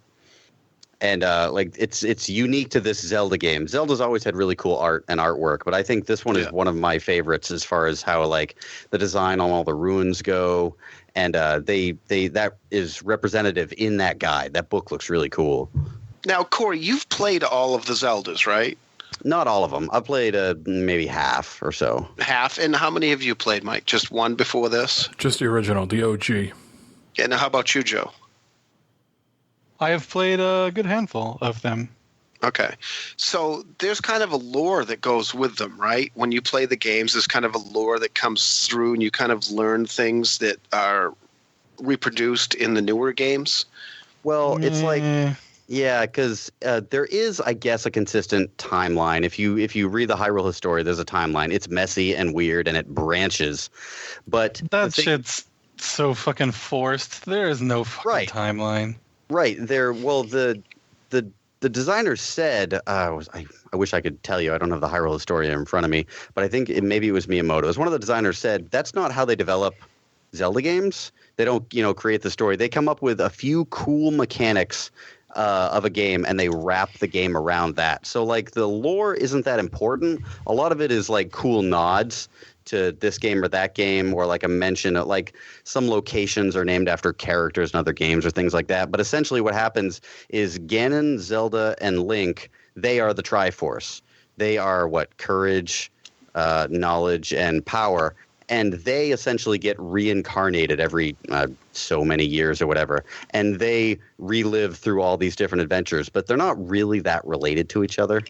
As far as lore goes. No, but I mean, like, you have similar weapons. Yeah, you've got the hook shot. Well, the games usually are divided in between weapons. Almost all games you only use a greatsword. This is one of the only times we're using all these different weapons. It's usually greatsword, and then you get a bunch of what you'd call like gear. Or things that aren't exactly weapons, like Joe said, like the hook shot or I don't remember what the Pegasus boots. Yeah, things like that, like things that help you solve puzzles, and then like you'll go into a dungeon where you need to use the Pegasus boots, and then you learn to use gear combined with other kinds of gear to solve the puzzles, and then the puzzles get more intricate. So Zelda's really all about gear, adventure, and puzzles. That's really like the core of Zelda. And the puzzles are somewhat similar between games? No, not really. No, I mean, they're very different. In the like fact, I said, they start off the game just by working on cool mechanics, so they're gonna the puzzles in each game are not necessarily the same because they're going to be utilizing those core mechanics of that specific game. Right, and they just, like, let's say, and the gear, I guess you'd want to call it in Breath of the Wild, is the runes that you get. Like, you can build that ice tower, your stasis, magnesis, and then, because you notice all the shrines that you do right after you get those teach you how to use them. You learn how to use stasis and combined with magnesis or whatever they're called. So I guess it's not a hand-holding game. I mean, as you're going along, you learn things just by doing them. Oh, yeah, There's some things, the bigger stuff they do, they will teach you and go through, or there'll be a mention of it, and some things like there's diaries you can read in there. You read the diary and it kind of gives you a hint of something you need to do, but it doesn't hold your hand. Hence the reason you feel like a lost tourist. Yeah, you're kind of just working through, and the book kind of helps with a little bit with that. You can kind of look in. I haven't referenced it too much. I use it occasionally. Like, there was a shrine where I got stuck. I didn't know what the hell I was doing. Come to find out, I had to look up something that you're not used to doing. As a video game person, you should be, but I did not. So, Mike, are you running into that too? You kind of tend to find that things are not maybe as common sense as you think they should be? Haven't run into that too much. I think the shrines for me just took a little getting used to, and now I very rarely look online how to solve them. I think I'm doing the same. The one I encountered today, I had to pick up this orb and put it on this, I don't know, for lack of a better term, this shooting pedestal. And once you have it aligned properly, it shoots it in 3 different ways for you and opens the door. Oh yeah. So, it really. I've done one like that. Zelda games really encourage like the exploration with this new ability that they gave you, and they really they don't hold your hand, like Jay said. This game does anything but hold your hand, but it kind of encourages that aha moment, where you're like, yes. Fuck, I don't know what to do this. I don't know what to do this. Hey, wait a minute. There's leaves on the wall. I think I can burn leaves. And then that will guide you to the next clue and you can figure out the shrine. Well, I was at a cooking fire and I'm like, how do I start this fire? So I go in and I look at the flint and I'm like, okay, I got the flint and it says, okay, to use the flint, you strike it with a metal object, weapon or object. And I'm like, okay, so how do I do that? Do I grab the flint and grab my weapon at the same time? Nope, that doesn't work. So I grab the flint, hold the flint, back out of the menu, drop the flint, and then use my weapon and smack the flint, and then it starts to fire. I had no clue how to do that. It was just kind of experimenting with it and trying to figure it out. I mean, something that simple. But it didn't get to the point where it was frustrating. It just took me a little time to figure it out. So a lot of the stuff runs into that. You run into that, trying to figure out which weapons to use on what enemies. I mean, okay, I've got a water enemy. What am I going to use? Oh, electricity and water don't usually go together. Let's try to combine the two and see if that works. Hey, it did. So yeah, for me, it's a loot and I figured that out game. And that's what keeps me going on. Because the graphics are okay. I mean, it does look good, but the graphics are just okay, especially, I think Wii U and Switch are both very similar. Audio, as far as there's very little voice in this. Most of it is reading subtitles. And it kind of reminds me of some of the old school games, playing an old school game. It doesn't hold your hand. It's tough. You don't have the voices. The way you're going around and doing things is, the movement. I mean, like the camera, getting used to the camera, how it works. You move and then the camera is really, you can look anywhere, and has the reasons occasionally it causes a camera issue for me. But that's because it plays more like an old school game, I guess I'd call it. But it's still a very modern game and a lot of fun to play. I would recommend too, I don't think you get much from it aside from narrative, but if you're really interested in any sort of narrative or lore about it, collect those memories. There's like a side quest where you just have to find certain places on the map. I think I don't know if I glitched it or broke it or I just haven't completed because it's like, go and grab one of these and then come back to me and I'll give you something. Well, I go back there and she says, go and collect one of these and I'll give you. And I'm like, I collected one. Well, yeah, you have to go and you stand in like this little ring and it plays like a little movie. You don't actually even have to take the photo, I think. Right, I've already gotten the movie, but for some reason it's not doing it. I don't know what it is. Maybe I have to finish something else. I'll go and try it later. But it plugs in a lot of backstory, what happened, 100 years ago before Calamity came. So yeah, I love it when you get the movie thing and it tells you goes back 10,000 years and this is 100 years and this is this and that and fills your memory in. So most of the time Zelda herself in most games is she's not really a big part of the game.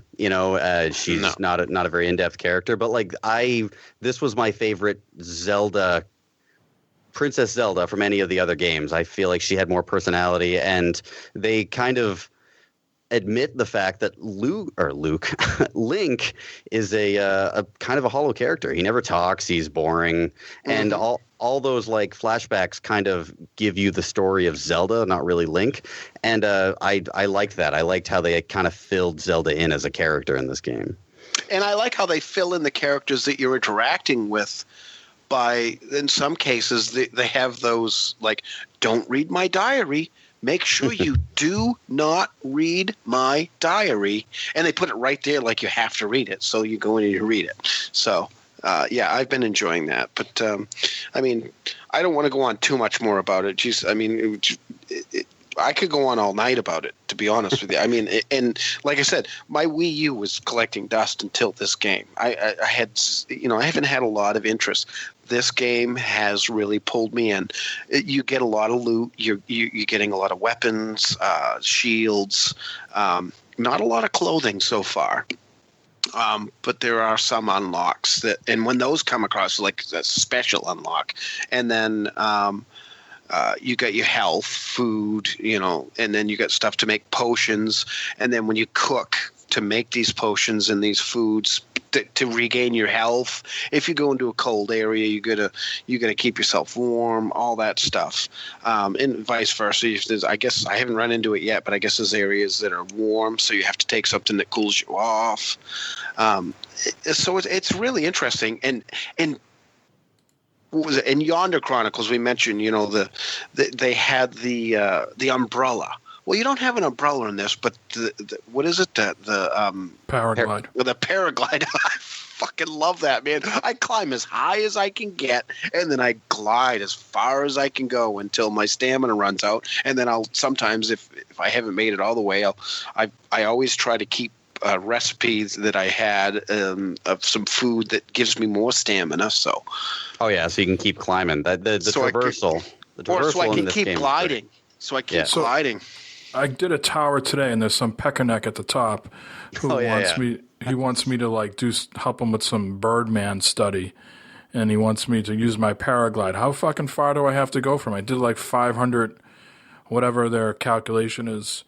It said 500 and something, and you get a cutscene. That wasn't far enough. His was one of the only side quests I didn't do, because I did the exact same thing as you. I was like, well, I'm going to save it at the top of this tower. Then I jumped up the tower. I glided like 450 feet, and he was like, that was bullshit. So I was like, fuck you, and I just kept exactly. He didn't have like a red thing next to him, and it wasn't like a side quest like you've unlocked a side quest.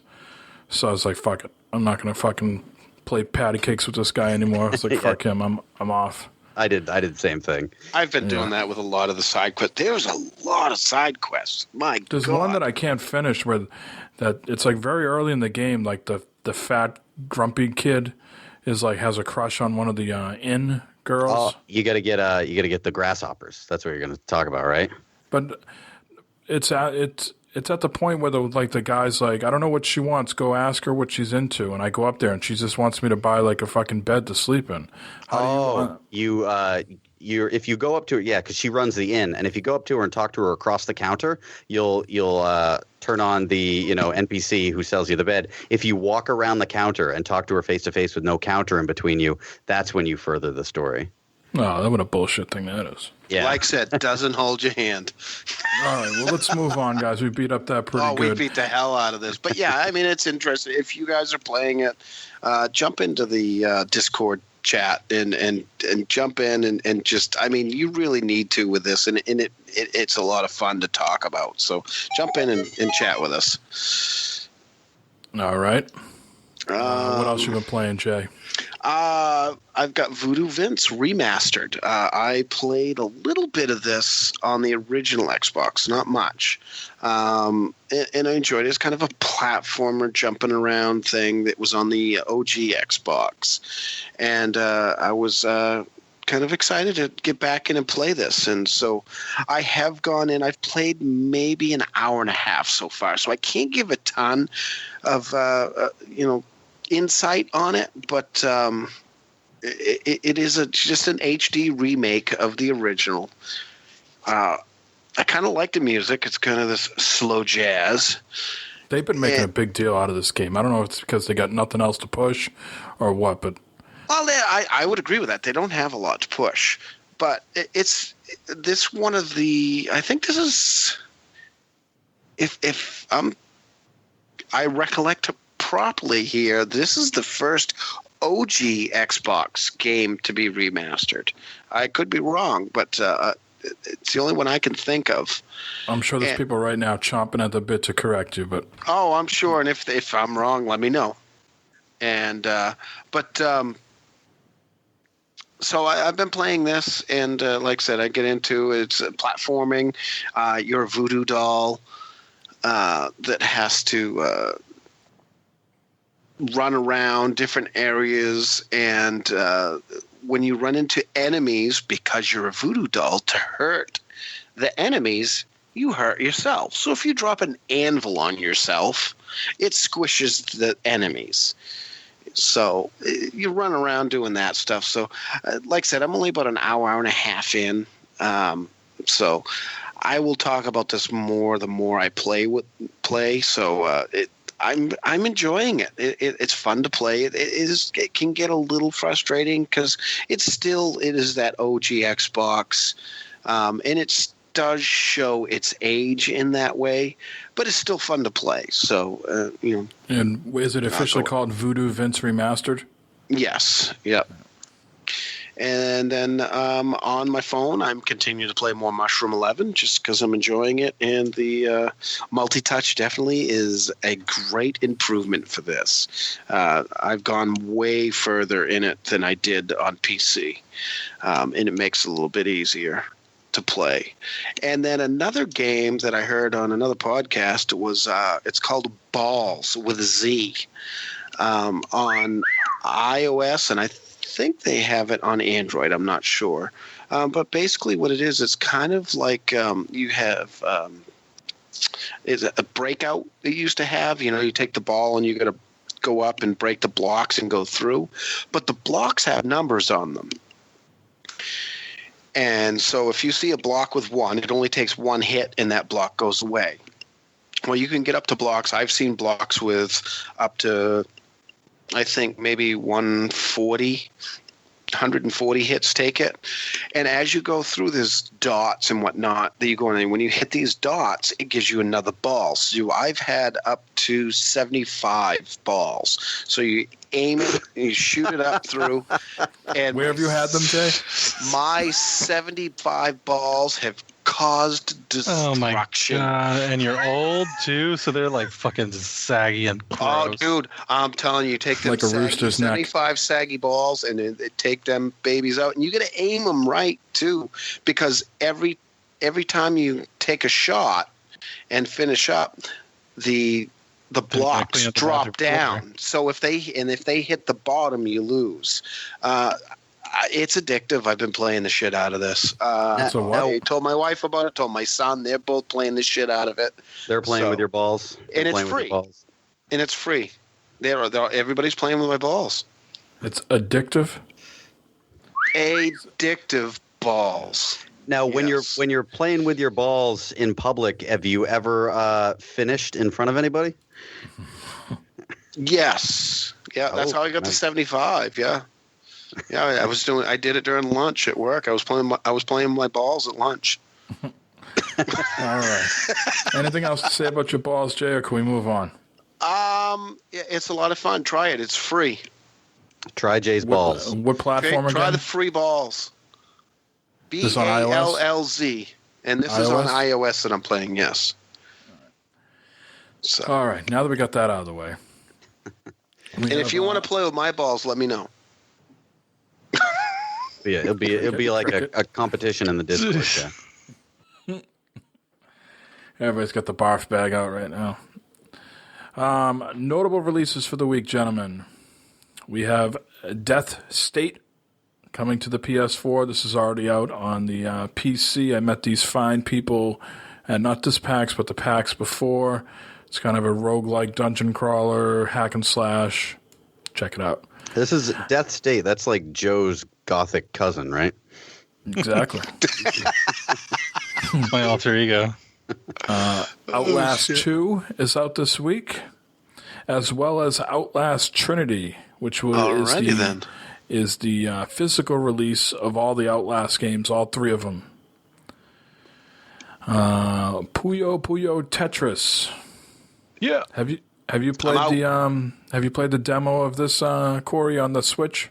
Oh, there's a demo of it? No, I'm going to play it right after this podcast, though. All right. That's so good. I fucking imported it from my PS4 and play that shit in Japanese. That's not bad. I don't know anything about Puyo Puyo. I love Tetris, though, so I may learn. That's so good. Is it? I was curious. Because it's pretty much on everything, isn't it? I think it's coming to everything. I think it's just on PS4 and the Switch for the moment. I don't know if it's coming to the Xbox One, but I definitely know the PS4 and the Switch. Alrighty then. Shovel Knight, Spectre of Torment. Oh, shit. Sniper Ghost Warrior 3. That I'm curious about. What Remains of Edith Finch. Pre-ordered, $15. Oh, damn. That's supposed to be super fun. Oh, I played that at PAX, and the part that I played, I'm like, I am on this game. And last but not least, Corey, Mario Kart 8 Deluxe. Mm-hmm. Sorry, guys. I can't join you in that one. I don't have a Switch. I'm still on a Wii U. Yeah, see. Yeah. Meanwhile, Jay's playing with his balls while we're getting the D. Yep. And Corey, you want to tell us what's going on with Mario Kart? Yes. If you live in the New England area, we're actually at Big O Games. We're sponsoring a tournament at One Up Games in Plainville, Massachusetts. It's going to be on launch day. I believe there's still some spots opened up. So if you look up oneupgames.com, one the word ONE. I know how to spell one, I swear, and not the digit. One Up Games or One Up Gamers on Twitter, and you can sign up for the tournament, and we're giving away games to the winners. There's going to be 2 brackets, kids, so it's going to be like amateur pro. So we have 2 different games to give away to the winners. So check that out if you're in the area. And how many Switches do they have there?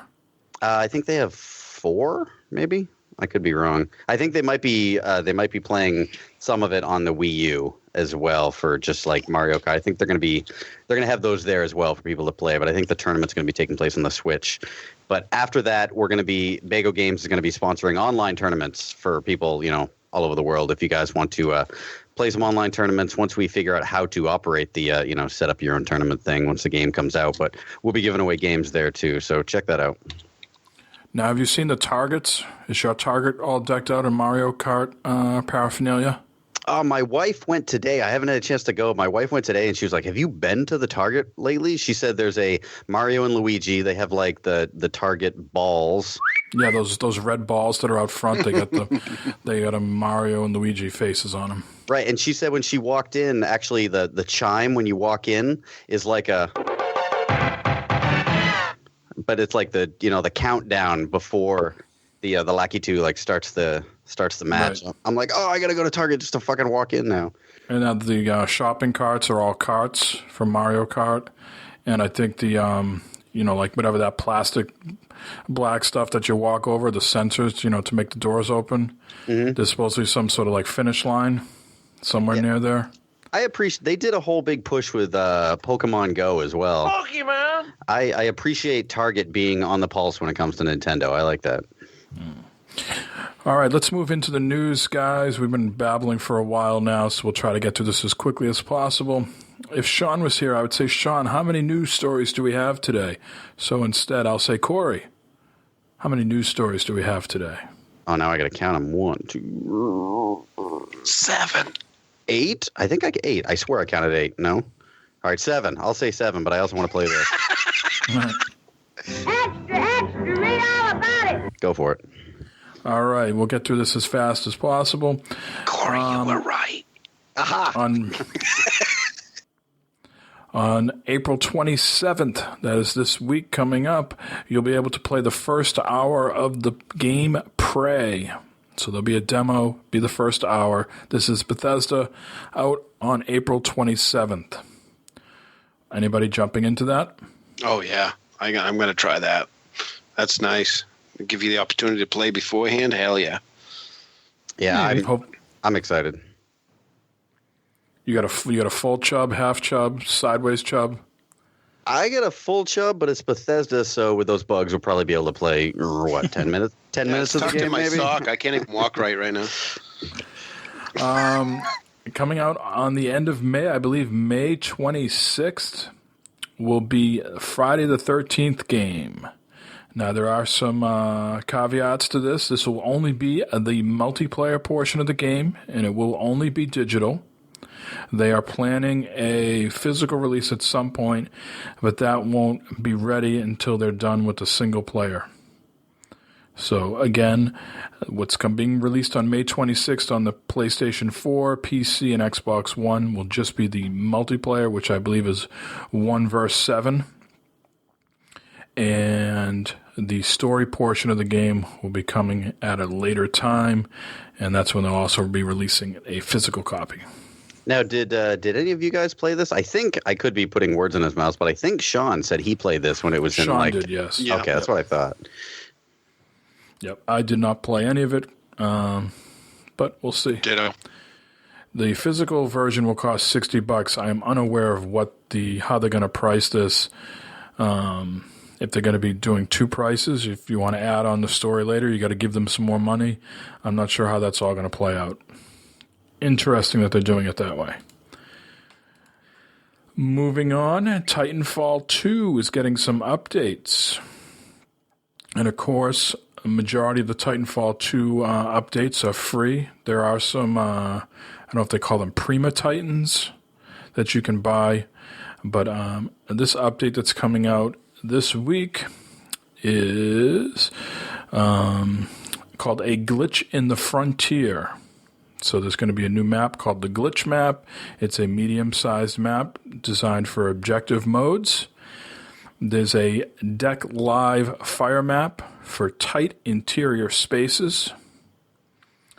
You'll also be getting a new faction called MRVN, a new game mode called Marked for Death, and there'll be some other updates to the UI and the amount of money that you can use to spend on pilots and abilities and things of that nature. So that's all going to be free. And later in June, they're going to be releasing another update to the game, and they'll be able to play with the new Titan at that time. And the studio has also promised 2 new multiplayer maps in June, as well as 2 new live fire maps, and Ronin and Tone as the next purchasable Prime Titans. So not Prima, Prime. My bad, yo. Anybody? We haven't played any of this multiplayer yet, have we? Anybody on here? No, we should. What a shame. Too many games, not enough time. That's exactly it, too. It was mentioned in our underrated games, though. Someone mentioned that in our underrated games. Next, Sony is shutting down servers for a few games that I never heard of, so we'll get through this rather quickly. For the PS3, High Velocity Bowling, Medieval Moves, Deadman's Quest, Sports Champions, and Sports Champions 2. For the Vita, Mod Nation Racers Road Trip. And for the PS4, Kill Strain. And I believe Kill Strain is a online-only game, so yes. Does that mean the whole game goes away? Pretty much. That game is done. Rip. Killed. That game did. I want to say it came out recently, like the last couple of months, but within the last year, I would say. That was announced around the time that what's that notebook one? The Drawn to Death. What is it? Yeah. They were both announced about the same time, and also came out with early access demo, whatever you want to call it, about the same time. I've had both of them on my console for about a year because they were free, and I haven't played either one of them. It kind of sucks for Mod Nation Racers Road Trip. I never played the Vita version, but just I straight played the PS3 one a bunch. Me too, and it was like a fun Mario Kart type game. It was really hard though, surprisingly hard. But it was like Little Big Planet. Like people could make their own characters. It was a really in-depth character creator, and you could just go in and download them and search for them. Like I had every Mario Kart character, almost every Marvel superhero you could think of. Like, I had just this giant roster of people you could actually play with. That was like actually more fun than racing. It's just getting everybody. And I think that was a PlayStation Plus game at one point in time too. I think it was too eventually, yeah. And it has, to get the platinum, you have to play online. So if you haven't done that, you won't be able to get the platinum.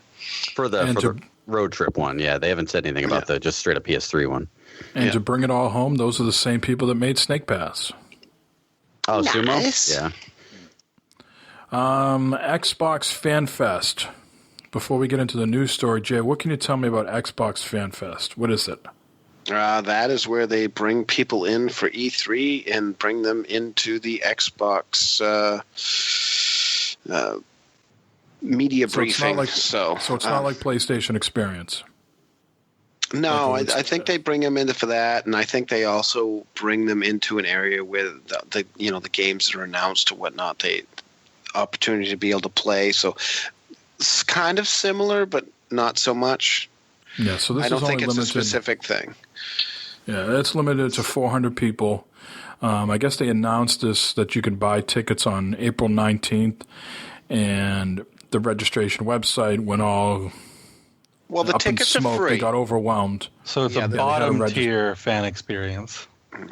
Yeah, so the tickets are free, and all you do is go in and sign up, and it got so overwhelmed that I guess it made reservations for like double the amount of total people that they could accommodate. So they had to reset and restart. So they're wiping the slate clean. So anybody that can make it to E3, which of course is in the Los Angeles area, they're going to be having this Fan Fest online registration again Wednesday, April 26th at 9 a.m. Pacific time. So there'll be only 400 tickets available, and tickets remain first come, first serve, 1 ticket per person. You have to be 21 years or older, credit card required to hold. So these are just straight up fans that are going to get into the press briefing? I guess so. Yeah. It doesn't seem to me like it's a PlayStation experience where it's a 2-day thing and you get to play all these unreleased Xbox games. To me, you're getting some sort of E3 experience. Right. Only 400 people. Well, these are clearly going to be like Xbox fans. I mean, those are the people that are going to really want to buy this. So it seems to me like they're kind of stocking the audience with people who are going to cheer during announcements. And that shit drives me crazy. Yeah, they all do that. It's just now they're going to be able to. Well, now they're not going to have to pay people in the audience. Now they're going to actually charge people to be in the audience to cheer. Well, like I said, it's free. It's a free reservation. It's free, but you need a credit card to hold it. So you need a card, but it's free, yeah. Oh, okay. I thought they were charging. No. Moving right along, ID at Xbox celebrates the launch of their 500th game on Xbox One and Windows 10. And what game was it, Mike? I don't know. Tell me. City Skylines. That's why I don't know. Which got rave reviews on PC, so I'm kind of curious to play it on Xbox. The hell about that on a Steam sale. I need to play it. No real interest in those types of games. I understand they can be good, but it's not my cup of tea. But it tells you how long this system has already been out, or these systems that they've already released 500, indie games. Yeah. Right. And indie games can widely vary in quality and things of that nature, but 500 games is still a sizable amount. So as for much as we should on the Xbox, there's nothing to play. There are 500 indie games you can play. And what's the baseball game that's on Xbox? RBI Baseball. RBI Baseball. I did not realize that. They were mentioning that is an ID at Xbox game, and it's actually put out by MLB. Yeah, and it's terrible. Oh, is it? I didn't realize that. I haven't played it, but I didn't. Yeah. I mean, it's actually put out in by MLB, which surprised me. They do it directly. So, but I guess that explains why it sucks. Yeah, it's not that great. I'd be curious to know how many of these ID at Xbox games are also on the PS4. Someone out there, break that down for me and get back to me. So, that's someone's homework. Right. Not mine. That's a lot of Let's work. wrap this thing up with a couple Switch topics here. Let's switch it up. So the Nintendo Switch has sold 2.4 million units worldwide, and we reported last week it was just shy of 1 million here in the United States, and they estimate that they're going to sell 7 million by the end of 2017 worldwide. So what do you guys think about that? You think that's a good number, and that's going to give hope to the system that other developers are going to jump on now? I don't think they need hope for the system. I think the system has already done it for itself. Even I'm impressed. So yeah, there were a lot of eggs in this basket, and to see that they forecasted 2 and exceeded that goal, that makes me happy. I mean, I'm not going to be brag like a fanboy douchebag, because we all know I am a fake Xbox fanboy. But Boner. I'm very happy. yes. I'm happy. It's clearly a viable system, and the more devs that get on board, the better. And it's the best-selling Nintendo system ever, right? I think time frame. It was I think it was like fastest selling of all time. Fastest selling, Nintendo console so It's still far. extremely hard to get, right?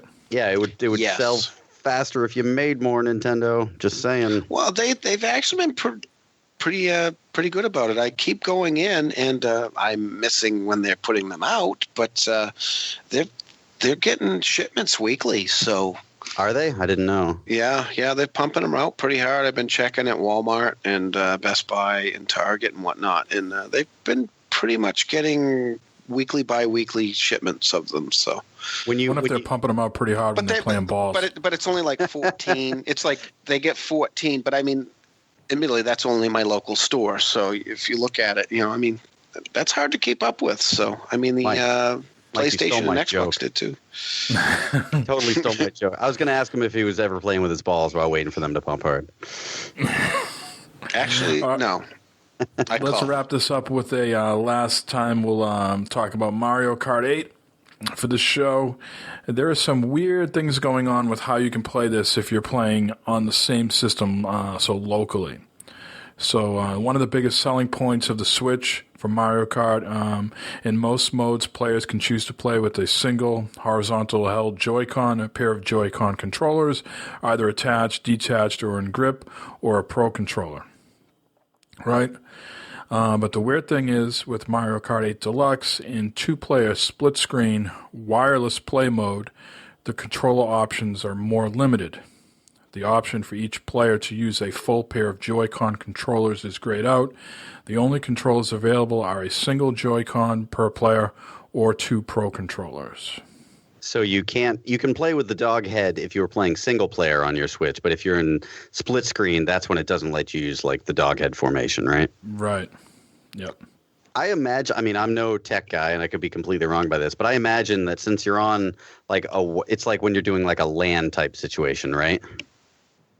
Yeah, so in essence it says if at least 3 players on 2 separate Switch consoles are trying to play Mario Kart 8 Deluxe using local wireless, they better get used to playing with a single Joy-Con or have enough Pro controllers to go around. Okay. Yeah, I imagine it's something to do with the communications. Like it could just fuck up the other controllers, but I don't know enough about the tech to explain why that is. Yeah, it says up to 8 wireless controllers can be connected to the Switch. However, the maximum number of controllers that can be connected will vary depending on the type of controls and features that are used. Again, this is a specific use case. This isn't something that's going to be widely used, I don't believe. Yeah, like specific, very specific. And when you take it on the go, odds are you're going to pop off the Joy-Cons and each person will get 1 Joy-Con. I mean, the reason I mentioned this is because you were talking about the tournament. True, so yeah. That's, I'm not, you guys are going to be on a local, is he going to be doing a local wireless thing, or are you guys going to try to sync up online even though you're in the same spot? I'm not sure as far as I've organized, the prize and everything. As far as how the logistics of it go, I'm not sure exactly what they're going to do. I think they're only doing, I don't think they're having everybody play at once. I think it's like a one-on-one, each person's on their own Switch, and there's like brackets, but I'm not sure how it works. Now, the press have gotten their hands on this game many weeks early, at least 2 weeks early, and they're saying it's fantastic. Yeah, I follow a Nintendo Instagram who keeps posting about it, and they posted the photos from the little booklet that comes with it showing the control scheme and all that, and yeah, they're raving about it. Has there ever been a bad Mario Kart? Yeah, I didn't think the Wii one was that great, but I mean, Mario Kart it is expected to be of a certain level, so it was playable, but yeah, the Wii one was. Yeah, we got a lot of good mileage out of the Wii one, but the Wii U one was much better. Yeah, I agree. I played the hell out of both of them. Yeah. All right, gentlemen, that's all the news stories. Corey, you already talked at length about your Mario Kart 8 Party Deluxe thing. Do you have any other plugs besides that? Just if you want to know more about that, follow Bago Games or go to bagogames.com. You can follow us on Twitter, Instagram, and Facebook. But yeah, I got my plugs out of the way, so someone else can go. All right, Joe, what about you? No plugs? All right. Not really. I guess I'll shout out Best Buy. I'll see you tomorrow morning. You're really going out to see if they have more, huh? Yeah, man. Is that the truth, or was Jay just shooting shit? I mean, I haven't looked up if it's going to happen anymore other than texting a dear friend who works for Best Buy. Best Buy, bitches. No, it's only in person? Yeah, as far as I know. But they said, like, oh, I haven't been scheduled for like a week at work, but I'll be there tomorrow. So I'm assuming that, yes, that's the right thing to do. All right. Jay, how about yourself? Just thanks to the listeners and thanks to the people in Discord for chatting with us and interacting with us. We appreciate it. And the question of the week, keep an eye on that, and we appreciate you answering that for us. So I'm going to cover that, and then also I'm going to give a shout-out for local brewery Mass Landing. I had one of the best milk stouts I've ever had before. It's a peanut butter and dark chocolate stout that is fantastic, and I am subscription drunk. All righty. How do you follow that up? I would say for people that used to listen to the other podcast that I was on, we are making a reappearance after a 4-month hiatus. So if you ever listen to Gamers Unscripted at any point, we are making a rare appearance this week. So make sure you have that in your podcast feed. Resubscribe if needed. No idea what we'll talk about because it is unscripted. And so check that out. And make sure you listen to our past episodes here if you haven't. The numbers always help to boost my ego throughout the week. And other than that, this has been, what, Jay, 197? 197. Right? Woo. So, T-3 to 200. And until next time, same beta time, same beta channel, and I might be a little more sober next time. See ya! My friend called me the other day and told me what everybody's been saying, talking about me behind my back. You should know better than I think I give a crap what they say. Yeah, I can't explain, yeah, I don't care what they say. I'm probably right anyway. Drunk and irresponsible, always confrontational, rotten like a vegetable. It's been left out in the sun. Drunk and irresponsible, running with the devil, laughing like a jackal. Your beer smells like fun.